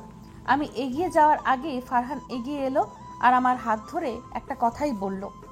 রোজার খুশি আর দেখে কে? ফারহান নিজের ভুল স্বীকার করেছে, ওকে ভালোবাসে। তখন থেকে খুশিতে কি থেকে কি করবে ভাবার বাইরে। ফারহান যে এই কথা বলবে কল্পনাও আমি তো ভেবে নিয়েছিলাম। ফারহানকে আর কখনো পাবো না, ওকে ভুলতে হবে। কিন্তু আল্লাহর অশেষ মেহেরবানি আমার কাছে ফারহানকে দিয়েছে। ফারহান আমাকে ভালোবাসি বলেছে। 1 সপ্তাহ হলো ফারহান ভার্সিটি আসে না, ফোন দিলে ধরে না বেশি। আমি ডিস্টার্ব করি না। এখন সবে মাত্র মাকে হারিয়ে কষ্টে আছে, তাই হয়তো। কিন্তু আর 3 দিন পর এক্সাম। এখন তো ফারহানের ভার্সিটি আসতেই হবে, কষ্ট তো হবে। তাই ভার্সিটি না এসে লেখাপড়ার ক্ষতি কেন করবে? রাতে ফোনে ফারহানকে অনেকবার বোঝাতে চেয়েছি, বলতে চেয়েছি, কিন্তু ফারহান ভার্সিটির ব্যাপারে কিছু বললেই ফোন রেখে দেয়।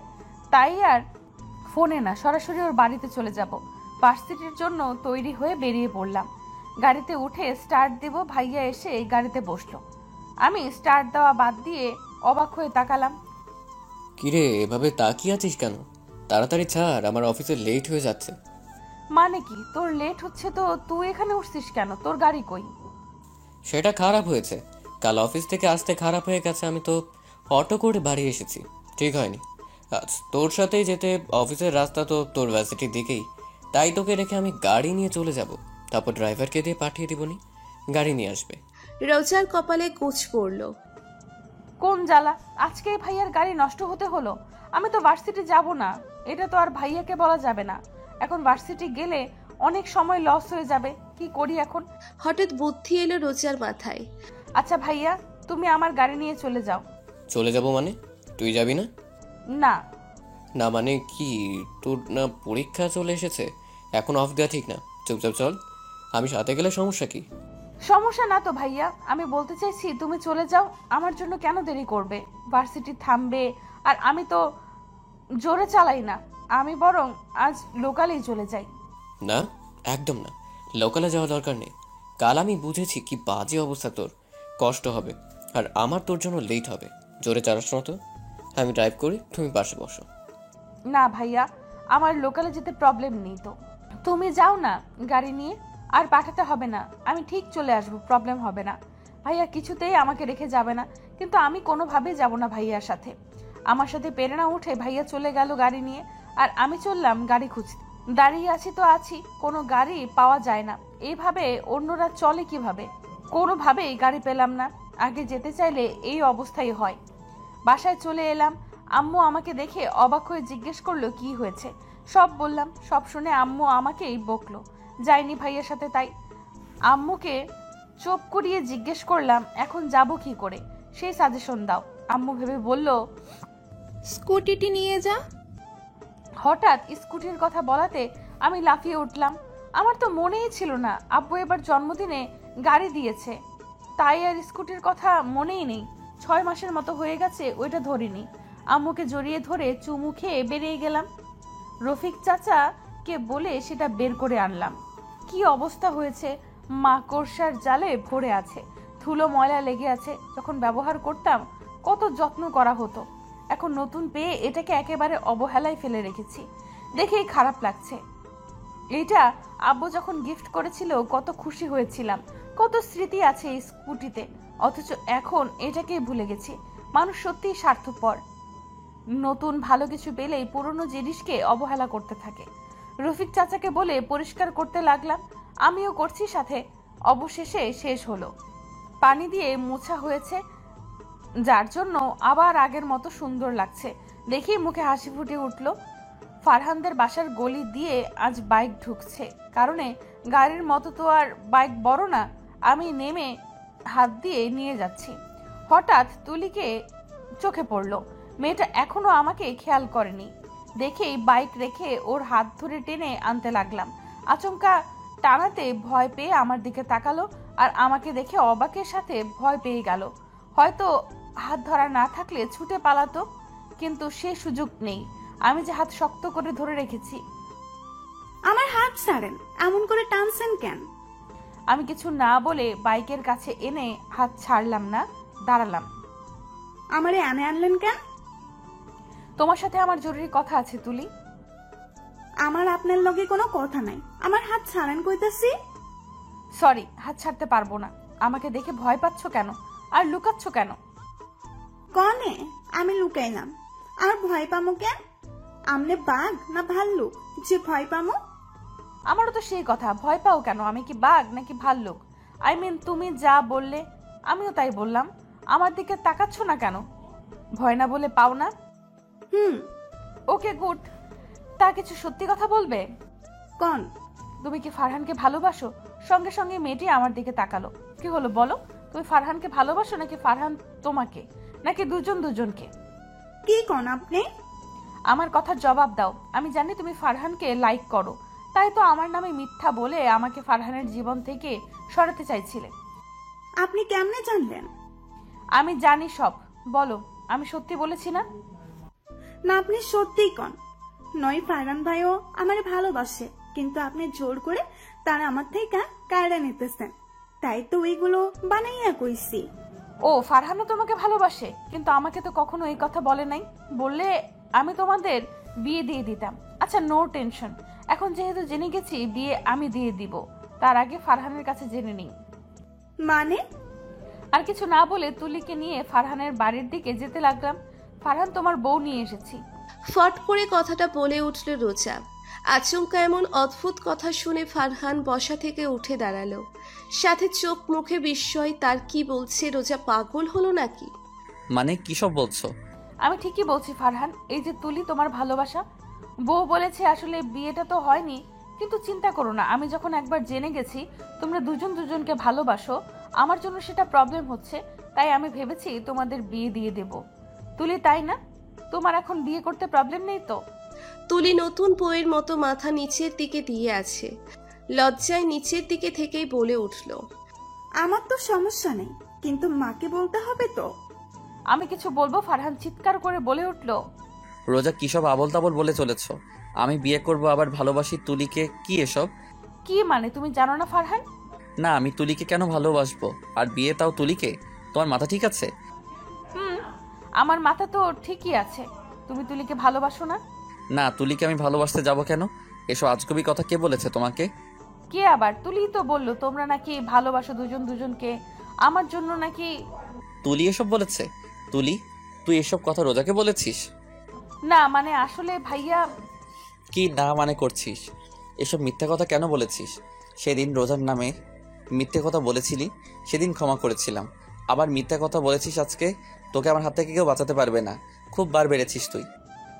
কথাটা বলেই ফারহান আমাদের দিকে এগোতে লাগলো। এমন সময় আমি তুলির হাত ছেড়ে ফারহানকে থামাতে সামনের দিকে যাব, হাত ছাড়তেই শো করে দৌড়ে পালিয়ে গেল তুলি। আমি অবাক হয়ে ওর যাওয়ার দিকে দেখছি। কি মেয়ে রে বাবা, এমন ভাবে দৌড় দিল যেন চুরি করে পালিয়েছে। ফারহান পেছনে যেতে নিলে আমি থামিয়ে দেই। আরে তুমি কোথায় যাচ্ছ আমাকে রেখে? ওকে আজ উচিত শিক্ষা দেব। ছাড়ো তো ওসব। আমি ওর কথা বিলিভ করছি নাকি? আমি তো মজা করতে চাইছি, কিন্তু তুমি তো আমার সব কিছুতেই পানি ঢেলে দিলে। বেচারা দৌড়ে পালালো। মজা করছিলে তাহলে? ও কি সব বলেনি? আরে তা বলেছে বলেই তো করেছিলাম। তবু আমি তো ভেবেছিলাম তুমি ওকে বিশ্বাস করছো। আমি কি তোমার মতো বোকা নাকি? ভালোবাসার মানুষকে বিশ্বাস না করে ওকে করতে যাব? আমার কথা শুনে ফারহান মাথা নিচু করে ফেললো। হয়তো কষ্ট পেয়েছে। আচমকা কথাটা বলে আমারও কষ্ট লাগছে, তাই কথা ঘুরিয়ে অন্য কথা বললাম। যে জন্য এসেছিলাম। ফারহান, তুমি ভার্সিটিতে যাও না কেন? এক্সাম চলে এসেছে, তুমি এভাবে ক্লাস মিস করলে তো রেজাল্ট খারাপ হবে। আমি আর ভার্সিটি যাব না। হোয়াট? যাবে না মানে? যাব না মানে যাব না, আমি আর পড়বো না। কি সব বলছো? পড়বে না? তুমি কি পাগল হয়েছো? পড়বে না কেন? পড়ালেখা করে কি হবে? কার জন্য পড়ালেখা করব? আমার তো কেউ নেই, কেউ না। যার জন্য বড় হবার ইচ্ছে ছিল সেই তো নেই। কি বলতে চাইছো ফারহান? আন্টি নেই বলে তুমি সব ছেড়ে দেবে? আমি তোমার কাছে কি কিছুই না? কি হলো বলো? কিছু করতে চাও না, পারবে না, সব ছেড়ে দিয়ে বসে থাকবে? এতে আন্টি ভালো থাকবে না, সে কষ্টে থাকবে। কারণ আন্টি নিজের চিকিৎসা না করে তোমার জন্য রেখে গেছে, যাতে পড়ালেখা করে ভালো কিছু করতে পারো। কিন্তু তুমি কি করতে চাইছো? সব ছেড়ে দিয়ে তার আত্মাকে কষ্ট দিতে? আমার কথায় ফারহান কিছু বলল না, চুপ করে রইল। সেদিনের মতো চলে এলাম। জানি না ফারহান কি করবে। ও কিছু বলেও নি, চুপ করেই ছিল। পরদিন ভার্সিটি এসে দেখি ফারহান এসেছে। আমার খুব ভালো লাগলো ওকে ভার্সিটিতে দেখে। শপিং মলে দাঁড়িয়ে আছি। এখানে কেন এলো ফারহান? ভেতরে চলো, তুমি কিছু কিনো। আমি কি কিনবো? আমার তো সব আছে। না মানে আমি তোমাকে কিনে দিতাম। কিছু একটা কিনো প্লিজ, আমার তোমাকে কিনে দিতে ইচ্ছে হচ্ছে। এসবের কি দরকার ছিল ফারহান? আমার তো সবই আছে। আচ্ছা তুমি এত করে বলছো যেহেতু কিনছি, কিন্তু তুমি পছন্দ করে দেবে ওকে? আমি পছন্দ করব কিভাবে? আমি কি মেয়েদের পছন্দ বুঝি নাকি? তুমি চয়েস করে নাও, আমার পছন্দ ভালো না। তাহলে কিছু লাগবে না, চলো যাই অন্য কোথায়। আচ্ছা আমি পছন্দ করব, চলো। শপিং মলের ভেতরে ঢুকলাম। এটা বড় শপিং মল, সবকিছুর প্রাইস অনেক। ফারহান এখানে কেন এলো আল্লাহই ভালো জানে। নাও করতে পারছি না। এখানে কিনে দেওয়ার মতো টাকা আছে তো ফারহানের কাছে? জিজ্ঞেস করলে ও লজ্জা পাবে। দূর, নাও করতে পারছি না। ফারহান হয়তো জানে না এসবের ব্যাপারে। দোকানে দাঁড়িয়ে আছি, আমাকে দেখতে বলেছে।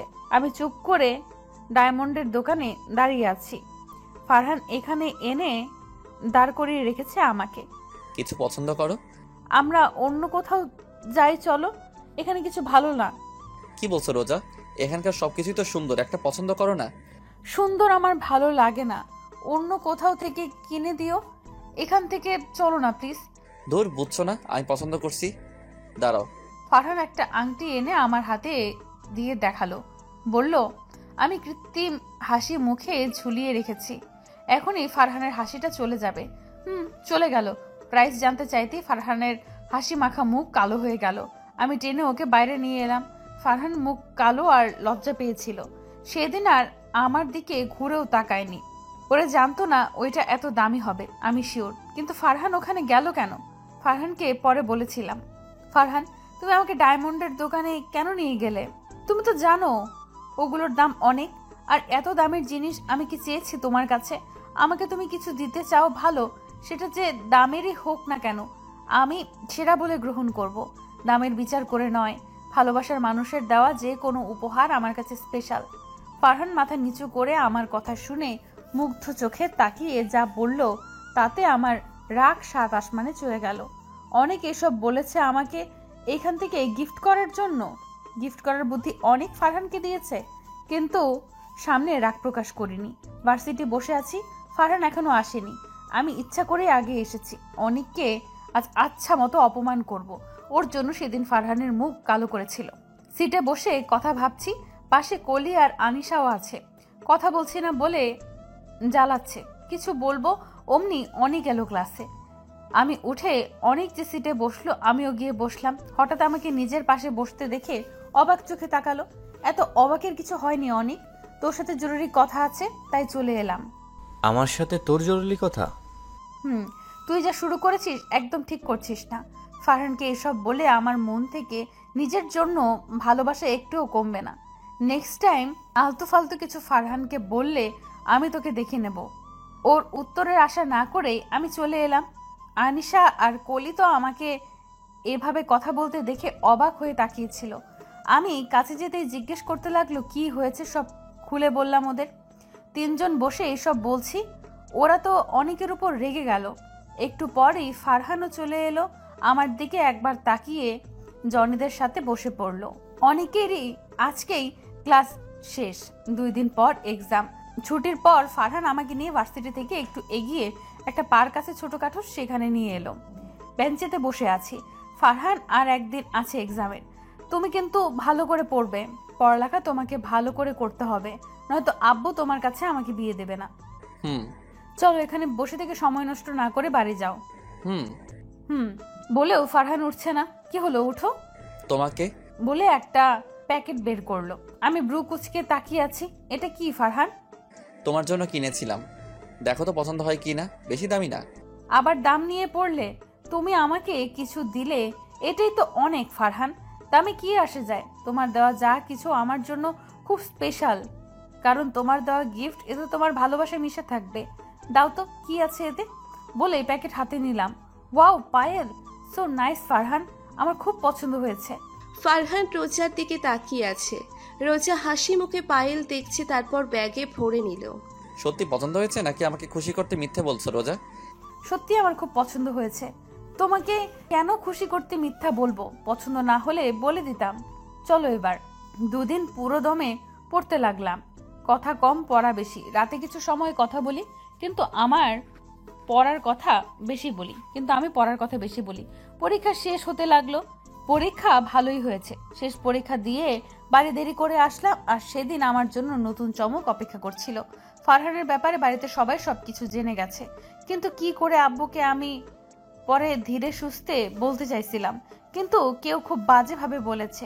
ভাইয়া আব্বু রেগে আছে। ফারহানের সম্পর্কে জিজ্ঞেস করলো, আমি সব বললাম। বিপরীত গালে পড়লো চড়, যা আব্বু দিয়েছে, যে কখনো আমাকে মারেনি, আজ আমার গায়ে হাত তুললো। একটা বস্তি ছোট লোককে তুমি ভালোবাসি বলছো? রোজা, তুমি কি পাগল হয়ে গেছো? আমাদের সাথে যাই প্রেম করবে, নিজের লেভেলে কারোর সাথে করতে পারতো, যার পরিবারে কেউ নেই, ছোট একটা বাড়ি। তুমি কি করে ভালোবাসতে পারলে? রোজা, আমি অবাক হচ্ছি তোমার চয়েস দেখে। এই ছোট লোক তোমাকে ভালোবাসে না, টাকা দেখে ভালোবাসি বলছে। ভাইয়া আব্বু আমাকে যা নয় তাই বললো, সাথে ফারহানকেও। আমার চোখ দিয়ে পানি পড়ছে। ফারহানকে খারাপ বলছে, যা আমার সহ্য হচ্ছে না। 1 সপ্তাহ ধরে ফারহানের সাথে যোগাযোগ করতে পারছি না। আব্বু আমার ফোন নিয়ে নিয়েছে, ঘর বন্দি করে রেখেছে। কি এমন বলেছে যে যার জন্য এমন করা? যে আব্বু কখনো আমার কোনো কথা ফেলেনি, সে আজ আমার কথা চিন্তা না করে আমাকে কষ্ট দিচ্ছে। নিজের আব্বু ভাইয়াকে চিনতে পারছি না, তারা এমন করছে কেন ফারহানের সাথে? কথা বলতে না পারতেই কত কষ্ট হচ্ছে, সেটা একমাত্র আমি বুঝতেছি। আব্বুকে বোঝাতে চাইলাম, তার এক কথা, ফারহান ছেলে ভালো না, গরিব, টাকার লোভী, স্বার্থের জন্য প্রেম করছে। এসব বলে আমার মাথা খাচ্ছে, আমার কথা শুনতেও চাচ্ছে না। তারা এতটা ভুল বুঝছে, কেউ ইচ্ছে করে এমন করেছে আমি নিশ্চিত। না হলে এত না এমন করছে পেছনে থেকে। আমার ফারহানের টাকার লোভ নেই, ও খুব ভালো। আপু তোমরা কেন বুঝছো না? ওর সাথে কথা না বলে যে আমার খুব কষ্ট হচ্ছে। এদিকে কালকে আব্বু আমার বিয়ের কথা বলেছে শুনেছি, কিন্তু কিছুতেই আমি বিয়ে করব না, যাই হয়ে যাবে না কেন। বালিশে মাথা রেখে একাধারে কেঁদে চলেছি। এখন রাত 11টার মতো বাজে। হঠাৎ বারান্দায় ঠাস করে কিছু পড়ার শব্দ কানে আসতেই রোজা কান্না বন্ধ করে উঠে বসলো। এত রাতে কিসের শব্দ হচ্ছে ওইখানে? ভূতের ভয় পাচ্ছে। ভূত নাকি ভয় জড়সড় হয়ে বসলো। হঠাৎ বারান্দায় দরজা খুলে কেউ ভেতরে এলো। অন্ধকারে খালি ছায়া দেখতে পাচ্ছি। ভয়ে ভয়ে চিৎকার দিতে যাব, অমনি সামনের দিকে ভূত ভেবে যে ফোনের লাইট নিজের দিকে ধরলো, আর তাকে দেখে আনন্দে অবাক দুটোই হলাম। এ তো আমার ফারহান। ফারহান, তুমি এখানে এত রাতে কিভাবে এলে? এসেছি কোনোভাবে, কিন্তু তোমার কি হয়েছে রোজা? আমার সাথে যোগাযোগ করছো না কেন? এত চিন্তা হচ্ছিল জানো? তোমার নাম্বার ফোন দিয়েও তোমাকে পাচ্ছিলাম না। 1 সপ্তাহে কথা না বলে কি করে থাকলে? আমার কথা একবারও কি মনে পড়েনি তোমার? পড়েনি? আবার খুব পড়েছে, কিন্তু যোগাযোগ করার কোনো পথই পাইনি, তাই করিনি। মানে? ফারহানকে সব খুলে বললাম। ও সব শুনে কিছু সময় নীরব হয়ে রইল। আমি ওর মুখের পানে তাকিয়ে আছি। কি হলো ফারহান, কিছু তো বলো। কি বলবো রোজা? আমি আগে তোমাকে বলেছিলাম তোমার পরিবার আমাকে কখনো মেনে নেবে না, কিন্তু তুমি শুনলে না। এখন দেখো আমার কথাই সত্যি হলো। এভাবে বলছো কেন? মেনে নিত, কিন্তু কেউ ইচ্ছে করে এমন করেছে যে চায় না তোমার আমার সম্পর্ক সবাই মানুক, তাই বাড়িতে সবাইকে ভুল বুঝিয়েছে। আর আমি এই ভয়ে কিছুতেই করব না, আর আমি এই বিয়ে কিছুতেই করব না। ছেলেকে বলে দেব সব। কেউ জেনে তো একটা মেয়েকে সম্মতি ছাড়া বিয়ে করবে না। ফারহান মুখ ভার করে রেখেছে। ওর মনে আমাকে হারানোর ভয় দেখছি। কষ্টের মাঝেও আনন্দ পাচ্ছিলাম। ফারহান যে আমাকে সত্যিই ভালোবাসে তা ওর মুখ দেখেই বোঝা যাচ্ছিল। পরদিন ছেলের বাড়ির লোক আমাকে দেখতে আসলো। বাড়ির লোককে বুঝিয়ে তো লাভ নেই। পড়ালেখার কথা বলবে বিয়ের পর পড়বে, আর ভালোবাসার কথা বললে সবাই নীরব থাকে। আমার কথা যেন শুনতেই পায় না এমন বিহেভ করে। ছেলেদের সামনে এসে আমি এত চমকালাম যে হাতের ট্রে পড়ে গেল। তুই কাজটা ঠিক করিসনি অনেক। বাড়ির সবাইকে ফারহানের নামে মিথ্যা অপবাদ বলে আবার এখন এসেছিস বিয়ে করতে। ইয়েস বেবি, তোকে প্রপোজ করলাম, তুই তো আমাকে রিজেক্ট করে দিলি। কার জন্য? ওই রাস্কেলটার জন্য? এটা আমি মেনে নিব অসম্ভব। তাই তো বাড়িতে বেশি কিছু না, শুধু টাকা দেখিয়েছি। তোর ফ্যামিলি তোকে ভালোবাসে, তাই তোকে কোনো বস্তির ছেলের কাছে দেবে যে কিনা টাকার জন্য রিলেশন করে। ওর কথা শুনেই গালে চড় দিয়ে বসলাম। রাগে আমার শরীর কাঁপছে। বাড়িতে ততদিনে বিয়ের ধুম পড়েছে, কেউ আমাকে বিশ্বাস করছে না। 2 দিন পর নাকি বিয়ে। আমি কি করব বেশি না ভেবে মায়ের রুম থেকে আম্মুর ফোন চুরি করে আনলাম আর ফারহানকে আমার প্ল্যান বললাম। ও কিছুতেই রাজি না। আমি ব্ল্যাকমেল করে রাজি করালাম। এই ছেলে বোকা একটা, কিছুতেই সাহস করতে পারে না। রাত 2টোর সময় লুকিয়ে বেরিয়ে এলাম বাড়ি থেকে। 2 সেট ড্রেস আর কিছু আনিনি। ফারহানের এক কথা, কিছু নিয়ে আসলে আবার ফিরিয়ে দিয়ে যাবে। ভয়ে শরীর থেকেও গহনা সব খুলে সুতির সালোয়ার কামিজ পরে এসেছি। আমার প্রিয় হাতের আংটিটা নিয়ে এসেছি। এটা নিয়ে গাড়িতে কথা শুনিয়েছে, তাই রাগে ফেলে দিতে চেয়েছিলাম, পরে সরি বলে রেখেছে। এটা আব্বু জন্মদিনে গিফট করেছিল, আমার খুব প্রিয়। এটাতে আব্বুর স্মৃতি আছে। বাসে বসে মাথায় ফারহানের কাঁধে দিয়ে চোখ বন্ধ করে আছি। চোখে পানি মুছে খুশি কষ্ট দুই পাচ্ছি। আব্বু আম্মুকে ছাড়া বিয়ে করতে কষ্ট হয়েছে, তাদের খুব মিস করেছি, কিন্তু এ ছাড়া আর কোনো উপায় ছিল না, তাই এটা করতে হলো। 1 মাস হলে আমি ফিরে আসব, আব্বু আম্মু ঠিক মেনে নেবে। এখন কিছুদিন কোথাও থাকতে হবে। বাড়ি থেকে পালিয়ে আমরা বিয়ে করে ফেলি ফার্স্ট। সাথে ফারহানের বন্ধুরা ছিল যারা সাক্ষী ছিল। বাড়ি এতক্ষণে কি লঙ্কা কাণ্ড ঘটেছে কে জানে, আমাকে না পেয়ে কি করেছে কে জানে। কিন্তু আমার তো উপায় ছিল না। আমি ফারহানকে ভালোবাসি, খুব ভালোবাসি। ওকে ছাড়া অন্য কারো কথা ভাবনাতেও আনতে পারি না, আর আনবও না। তাই এভাবে আপনজনদের ছেড়ে আসতে হলো। আব্বু, তুমি হয়তো ভাবছো তোমাকে ভালোবাসি না, কিন্তু এটা তোমার ভুল ধারণা। তোমাকে আমি খুব ভালোবাসি। তোমাকে এইভাবে রেখে আসতে আমারও খুব কষ্ট হচ্ছে, কিন্তু ফারহানকেও যে আমি ভালোবাসি, ওকে ছেড়ে কি করে থাকবো? থাকতে পারবো না তো। তাই কষ্ট হলেও ওর হাত ধরে আসতে বাধ্য করলে, বোঝানোর সময়ও দিলে না। অনেকের চালে তোমরা ফেসে গেছো। অনেক নিজের ক্ষোভ মেটাতে তোমাদের ওর গুটি বানিয়েছে, যা বিশ্বাস করলে না। কিন্তু আমি ওর নোংরা চালকে সফল হতে দিতে পারি না, তাই তো এইভাবে চলে আসা। ফারহান আমার হাত শক্ত করে ধরে আছে। রোজা, তোমার কি খুব কষ্ট হচ্ছে? না, কোনো কষ্ট হচ্ছে না, উল্টো ভালো লাগছে তোমার সাথে আসতে পেরে। আর আব্বু আম্মু ভাইয়ার কথা খুব মনে পড়ছে, কিন্তু খারাপ লাগছে। তাদের ভুল করা থেকে আমি আটকালাম। সত্যি কি এই বিয়ে তারা মানবে? আমার মতো গরিব ছেলেকে আমার ভয় হচ্ছে। রোজা, আমার হুঁশে পড়ে ভুল করে ফেললাম না তো? একদমই না। আমরা দুজন দুজনকে ভালোবাসি, তাই এটা করায় কোনো ভুল নেই। আব্বু ভুল করছিল আমাদের মেনে না নিয়ে অনিকের চক্রান্তে পা দিয়ে। আব্বু তো জানেই না এটা অনিকের প্রতিশোধ, আমি রিজেক্ট করাই। আমার ভয় হচ্ছে সিদ্ধান্ত না জানি আবার কি হয়ে যায়। এই, তুমি ছেলে তো নাকি মেয়ে বলো তো? আমার সন্দেহ হচ্ছে। হোয়াট? ঠিকই বলছি। ছেলে হলে এত ভীতু কি করে হও তুমি, আমি বুঝি না। মেয়েদের মতো কথা বলছো। যেখানে আমি ভয় পাওয়ার কথা, যেখানে আমি ভয় আর তুমি আমাকে সাহস দেবে, তা না, উল্টো আমাকে তোমাকে সাহস দিতে হচ্ছে। আমার থেকে তুমি সাহসী বেশি, কিন্তু তাই বলে ছেলে কিনা সন্দেহ করবে? ওকে ছেলে কিনা সেটা আজকেই দেখিয়ে দেব। আর ভয় এখানেই বাদ হয়েছে। একদম ভয় পাবে না, আব্বু ঠিক মানবে। দেখো, আমাকে খুব ভালোবাসে না, না মেনে কই যাবে শুনি। বাসে এসব টুকটাক কথা বলে গন্তব্যে চলে এলাম। ফারহানের এক ফ্রেন্ড আমাদের জন্য ওয়েট করছিল। দুজন কিছু বলে যেখানে আমরা থাকবো সেখানে নিয়ে গেল। রুমে ঢুকে এলাম। ছোটখাটো একটা রুম। রুমে আসবাবপত্র কিছুই নেই, খালি একটা খাট পড়ে আছে। এখানে না আছে চাদর আর না আছে তোশক, খালি খাট আর কিছু নেই। এটা কি ফারহান এখানে কি করে থাকবে? কিছুই তো নেই। আজকে রাত এখানেই থাকতে হবে। কাল ভালোবাসা খুঁজবো বা কিছু কিনা যাবে। তাই বলে এমন খাটে শোয়ার মতো কিছু নাই। আর কথা বাদই দিলাম, এখানে আমি শুতেই পারবো না। বালিশও নেই, তোশকও নেই। কত শক্ত দেখো, আমার শরীর ব্যথা হয়ে যাবে। ফারহান আমার দিকে অসহায় মুখ করে তাকালো। আমি ওর ব্যাপারটা এখন বুঝলাম। আমি ক্লান্ত হয়ে ভুলেই গেছি সব। আমি চুপ করে খাটে বসে পড়লাম। শক্ত কত, আমার খিদে পেয়েছে। রিপন খাবার সাথে বালিশ নিয়ে আসবে, পারলে চাদরও। সরি, ওভাবে বলা উচিত হয়নি আসলে। আমি কিছু মনে করিনি। তুমি এমন পরিবেশে আগে কখন থাকোনি, প্রবলেম তো হবেই, কিন্তু আমি অবশ্য আছি। একটু পর রিপন নামের ছেলেটি খাবার আর বালিশ দিয়ে গেল। চাদর পাইনি, তাই বাদ। আমি বাথরুমে গিয়ে ফ্রেশ হলাম। বাথরুমের কি বাজে অবস্থা, কিন্তু কিছু বললাম না, ফারহান কষ্ট পাবে বলে। দুজনে খেয়ে নিলাম।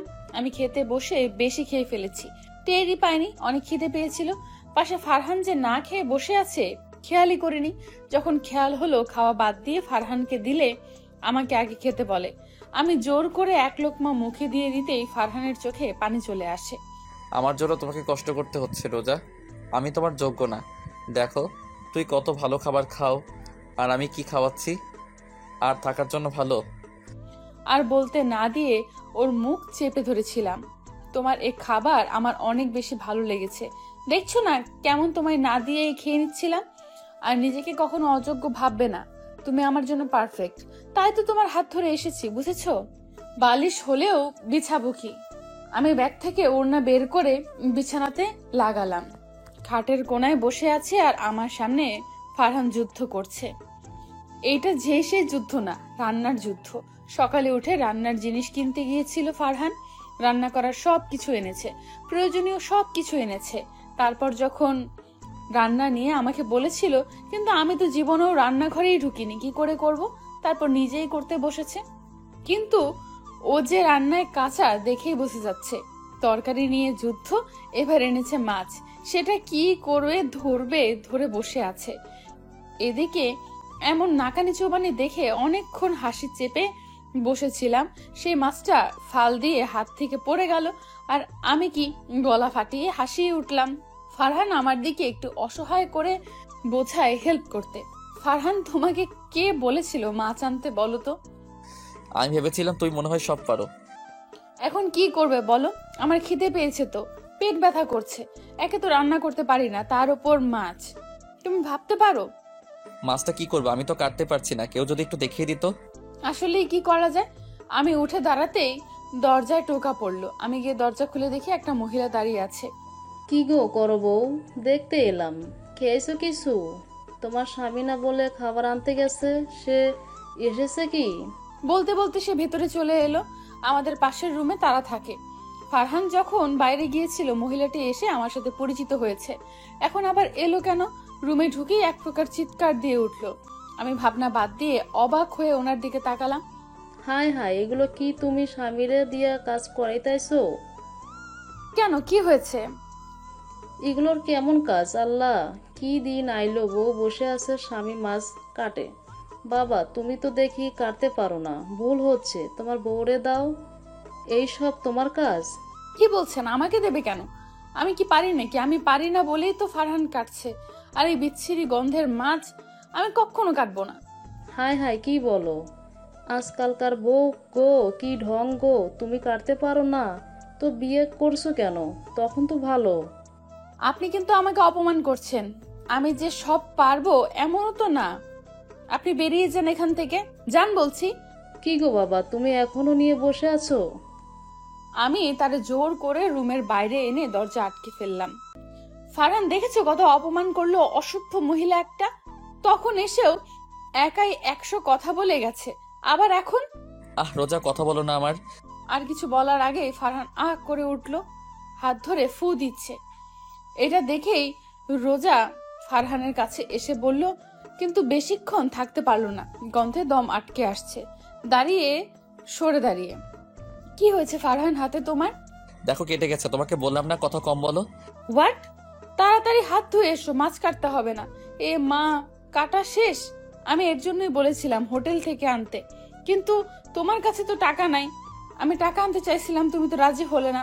ফারহান একটা চাপা রাগ চেপে কিছু বলল না।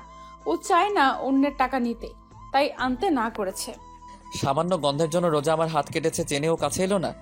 খুব কষ্ট পেল। ফারহান ওইভাবে মাছ কাটলো, অনেকক্ষণ পরে তারপরও রান্নাও করলো। এদিকে রোজার বাবা সোফায় আগুন হয়ে বসে আছে, পাশে বসে অনেক কান ভাঙাচ্ছে আর শুনে আরো ক্ষেপে যাচ্ছে। সঙ্গে সঙ্গে ফোন বেজে ওঠে, পুলিশ অফিসারের ফোন।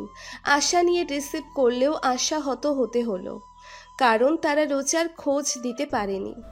আঙ্কেল, ওই ফারহানই রোজাকে ফাঁসিয়ে নিয়ে পালিয়েছে। ওর মতলব ভালো না, ছোট লোক ছেলে, টাকার বড় লোভ, তাই তো এমন করলো। ফারহান খুব খারাপ। ও রোজার কোনো ক্ষতি করবে কিনা আমার সেটাই চিন্তা আঙ্কেল। ও রোজার কোনো ক্ষতি করবে কিনা আমার সেটাই চিন্তা আঙ্কেল। ওই রাস্কেলকে আমি খুন করে ফেলবো।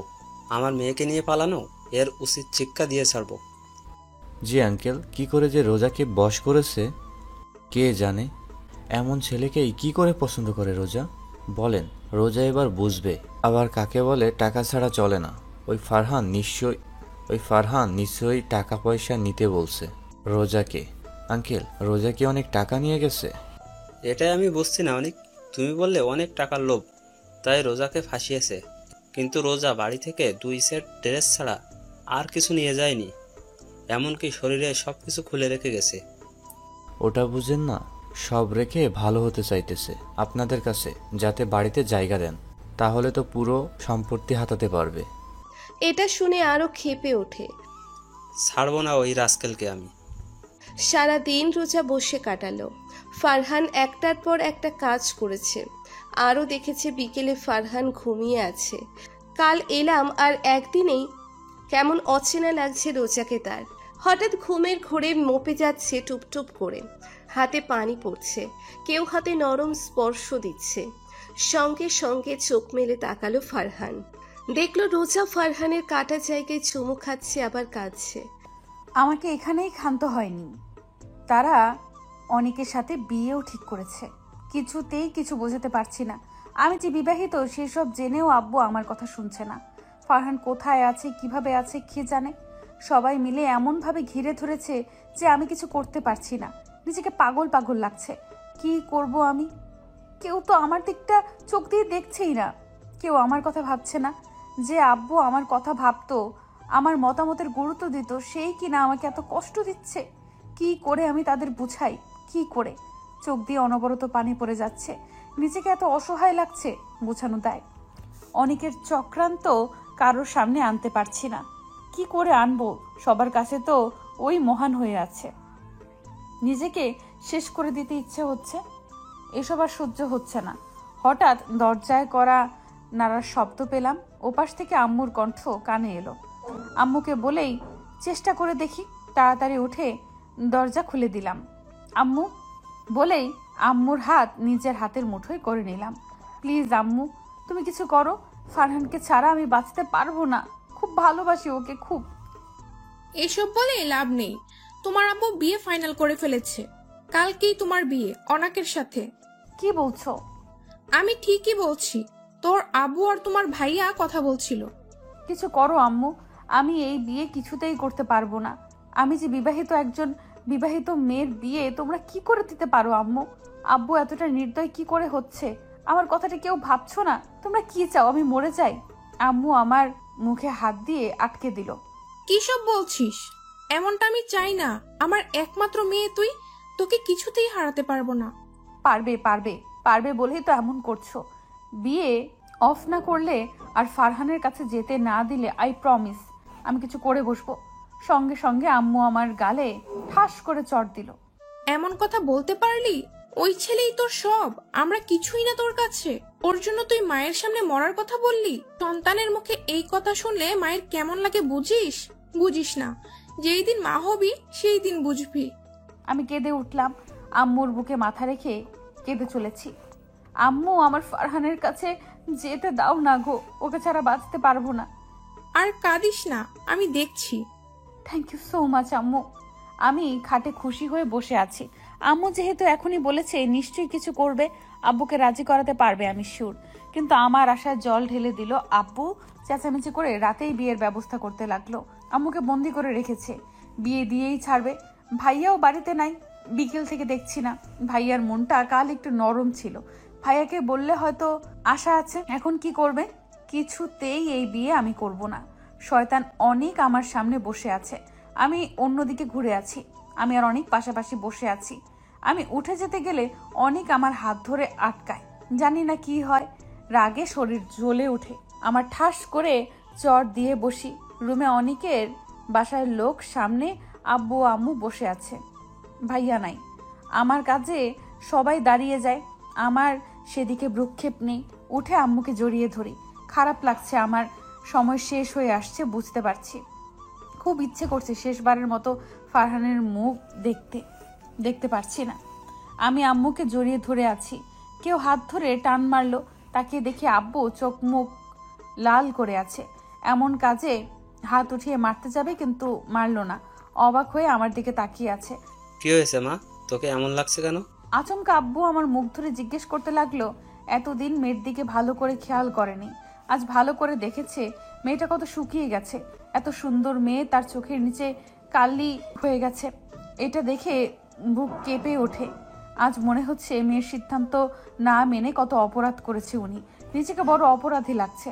না, এইভাবে মেয়ের বিরুদ্ধে গিয়ে বিয়ে দেওয়ার কথা চিন্তা করা উচিত হয়নি। মেয়ের সুখই তো সব, কেন কষ্ট দিলাম? কিছু বলতে যাবে তার আগেই রোজা ঢলে পড়ল ওনার বুকে। রোজা চোখ খুলে নিজেকে হসপিটালের বেডে পেল। পাশে হাত শক্ত করে ধরে কান্না করছে আম্মু, পাশে আব্বু। একটু পেছনে তাকিয়ে অবাক হয়ে গেছে ভাইয়ার সাথে ফারহান। আমি এখানে কেন? আমি তো বাড়িতে, আর আমি তো বিষ খেয়েছিলাম, বাঁচলাম কিভাবে? আমাকে ক্ষমা করে দে রোজা, তোর কথা বিশ্বাস না করে ওই রাস্কেল অনেককে করেছিলাম। তার জন্য তুই এত বড় সিদ্ধান্ত কি করে নিলি? আমাদের ছেড়ে যাওয়ার কথা কি করে ভাবলি? তোর কিছু হলে আমরা কি নিয়ে বাঁচতাম? অনেক যে খারাপ সেটা তো আমরা জেনে গেছিলাম, তাই তো বিয়ের নাটক করছিলাম। আর তোর ভাইকে পাঠিয়েছিলাম ফারহানকে আনতে। মানে? তোর মা যখন বলল তোর ব্যাপারে সব, আর আমি তখনই সিদ্ধান্ত নেই তোদের মেনে নেব। কিন্তু অনেক ফারহানকে কিডন্যাপ করেছিল, ওর হাত থেকে বাঁচাতে আমরা এই বিয়ের নাটক করি, যাতে ও বিয়ে নিয়ে ব্যস্ত থাকে আর এই সুযোগে ফারহানকে মুক্ত করে আনতে পারি।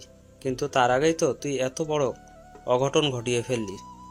আমি অবাক চোখে তাকিয়ে আছি। নিজের বোকামিতে নিজেরই রাগ হচ্ছে। ইস, এখন যদি সত্যি মরে যেতাম, ফারহানকে কোথায় পেতাম? আব্বুকেও ভুল বুঝতাম। আব্বুকে জড়িয়ে ধরে থ্যাঙ্কস বললাম মেনে নেওয়ার জন্য। খুব খুশি হলাম। ভাইয়া এসে কথা বলে বেরিয়ে গেল।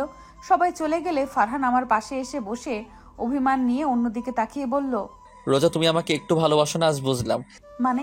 হ্যাঁ, ভালোবাসলে একা ফেলে কি করে চলে যেতে চাইছিলে? আমি কি জানতাম এত বড় সারপ্রাইজ আছে আমার জন্য?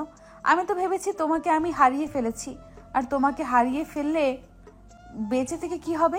চুপ। সত্যি আমি এত ভয় পেয়েছিলাম যে। ওসব থাক, আর কখনো এমন ডিসিশন নেবে না। তুমি সাথে থাকলে কখনো নেব না, কিন্তু তুমি না থাকলে আবার নিতে পারবো। একটা মাইট দিব। তুমি আমাকে মারবে? মারবো। যাও, তোমার সাথে কথা নেই। আচ্ছা, চলে যাই। সত্যি ফারহান উঠে যেতে নিল। আমি রেগে ওর হাত শক্ত করে ধরে ফেললাম। এক পা নরো, মেরে ফেলবো। তুমি তো যেতে বললে। আমি যেতে বললেই যাবে কেন? বাবারে, যেতে বললেও নির্লজ্জের মতো থাকবো? হ্যাঁ, থাকবে। ফারহানকে জড়িয়ে বুকে মাথা গুজে দিলাম। অনেক ভালো লাগছে। এমন একটা দিন চেয়েছিলাম যখন আব্বু আমাদের মেনে নেবে। আজ আর কোনো ভয় নেই, সবাই আছে আমাদের সাথে।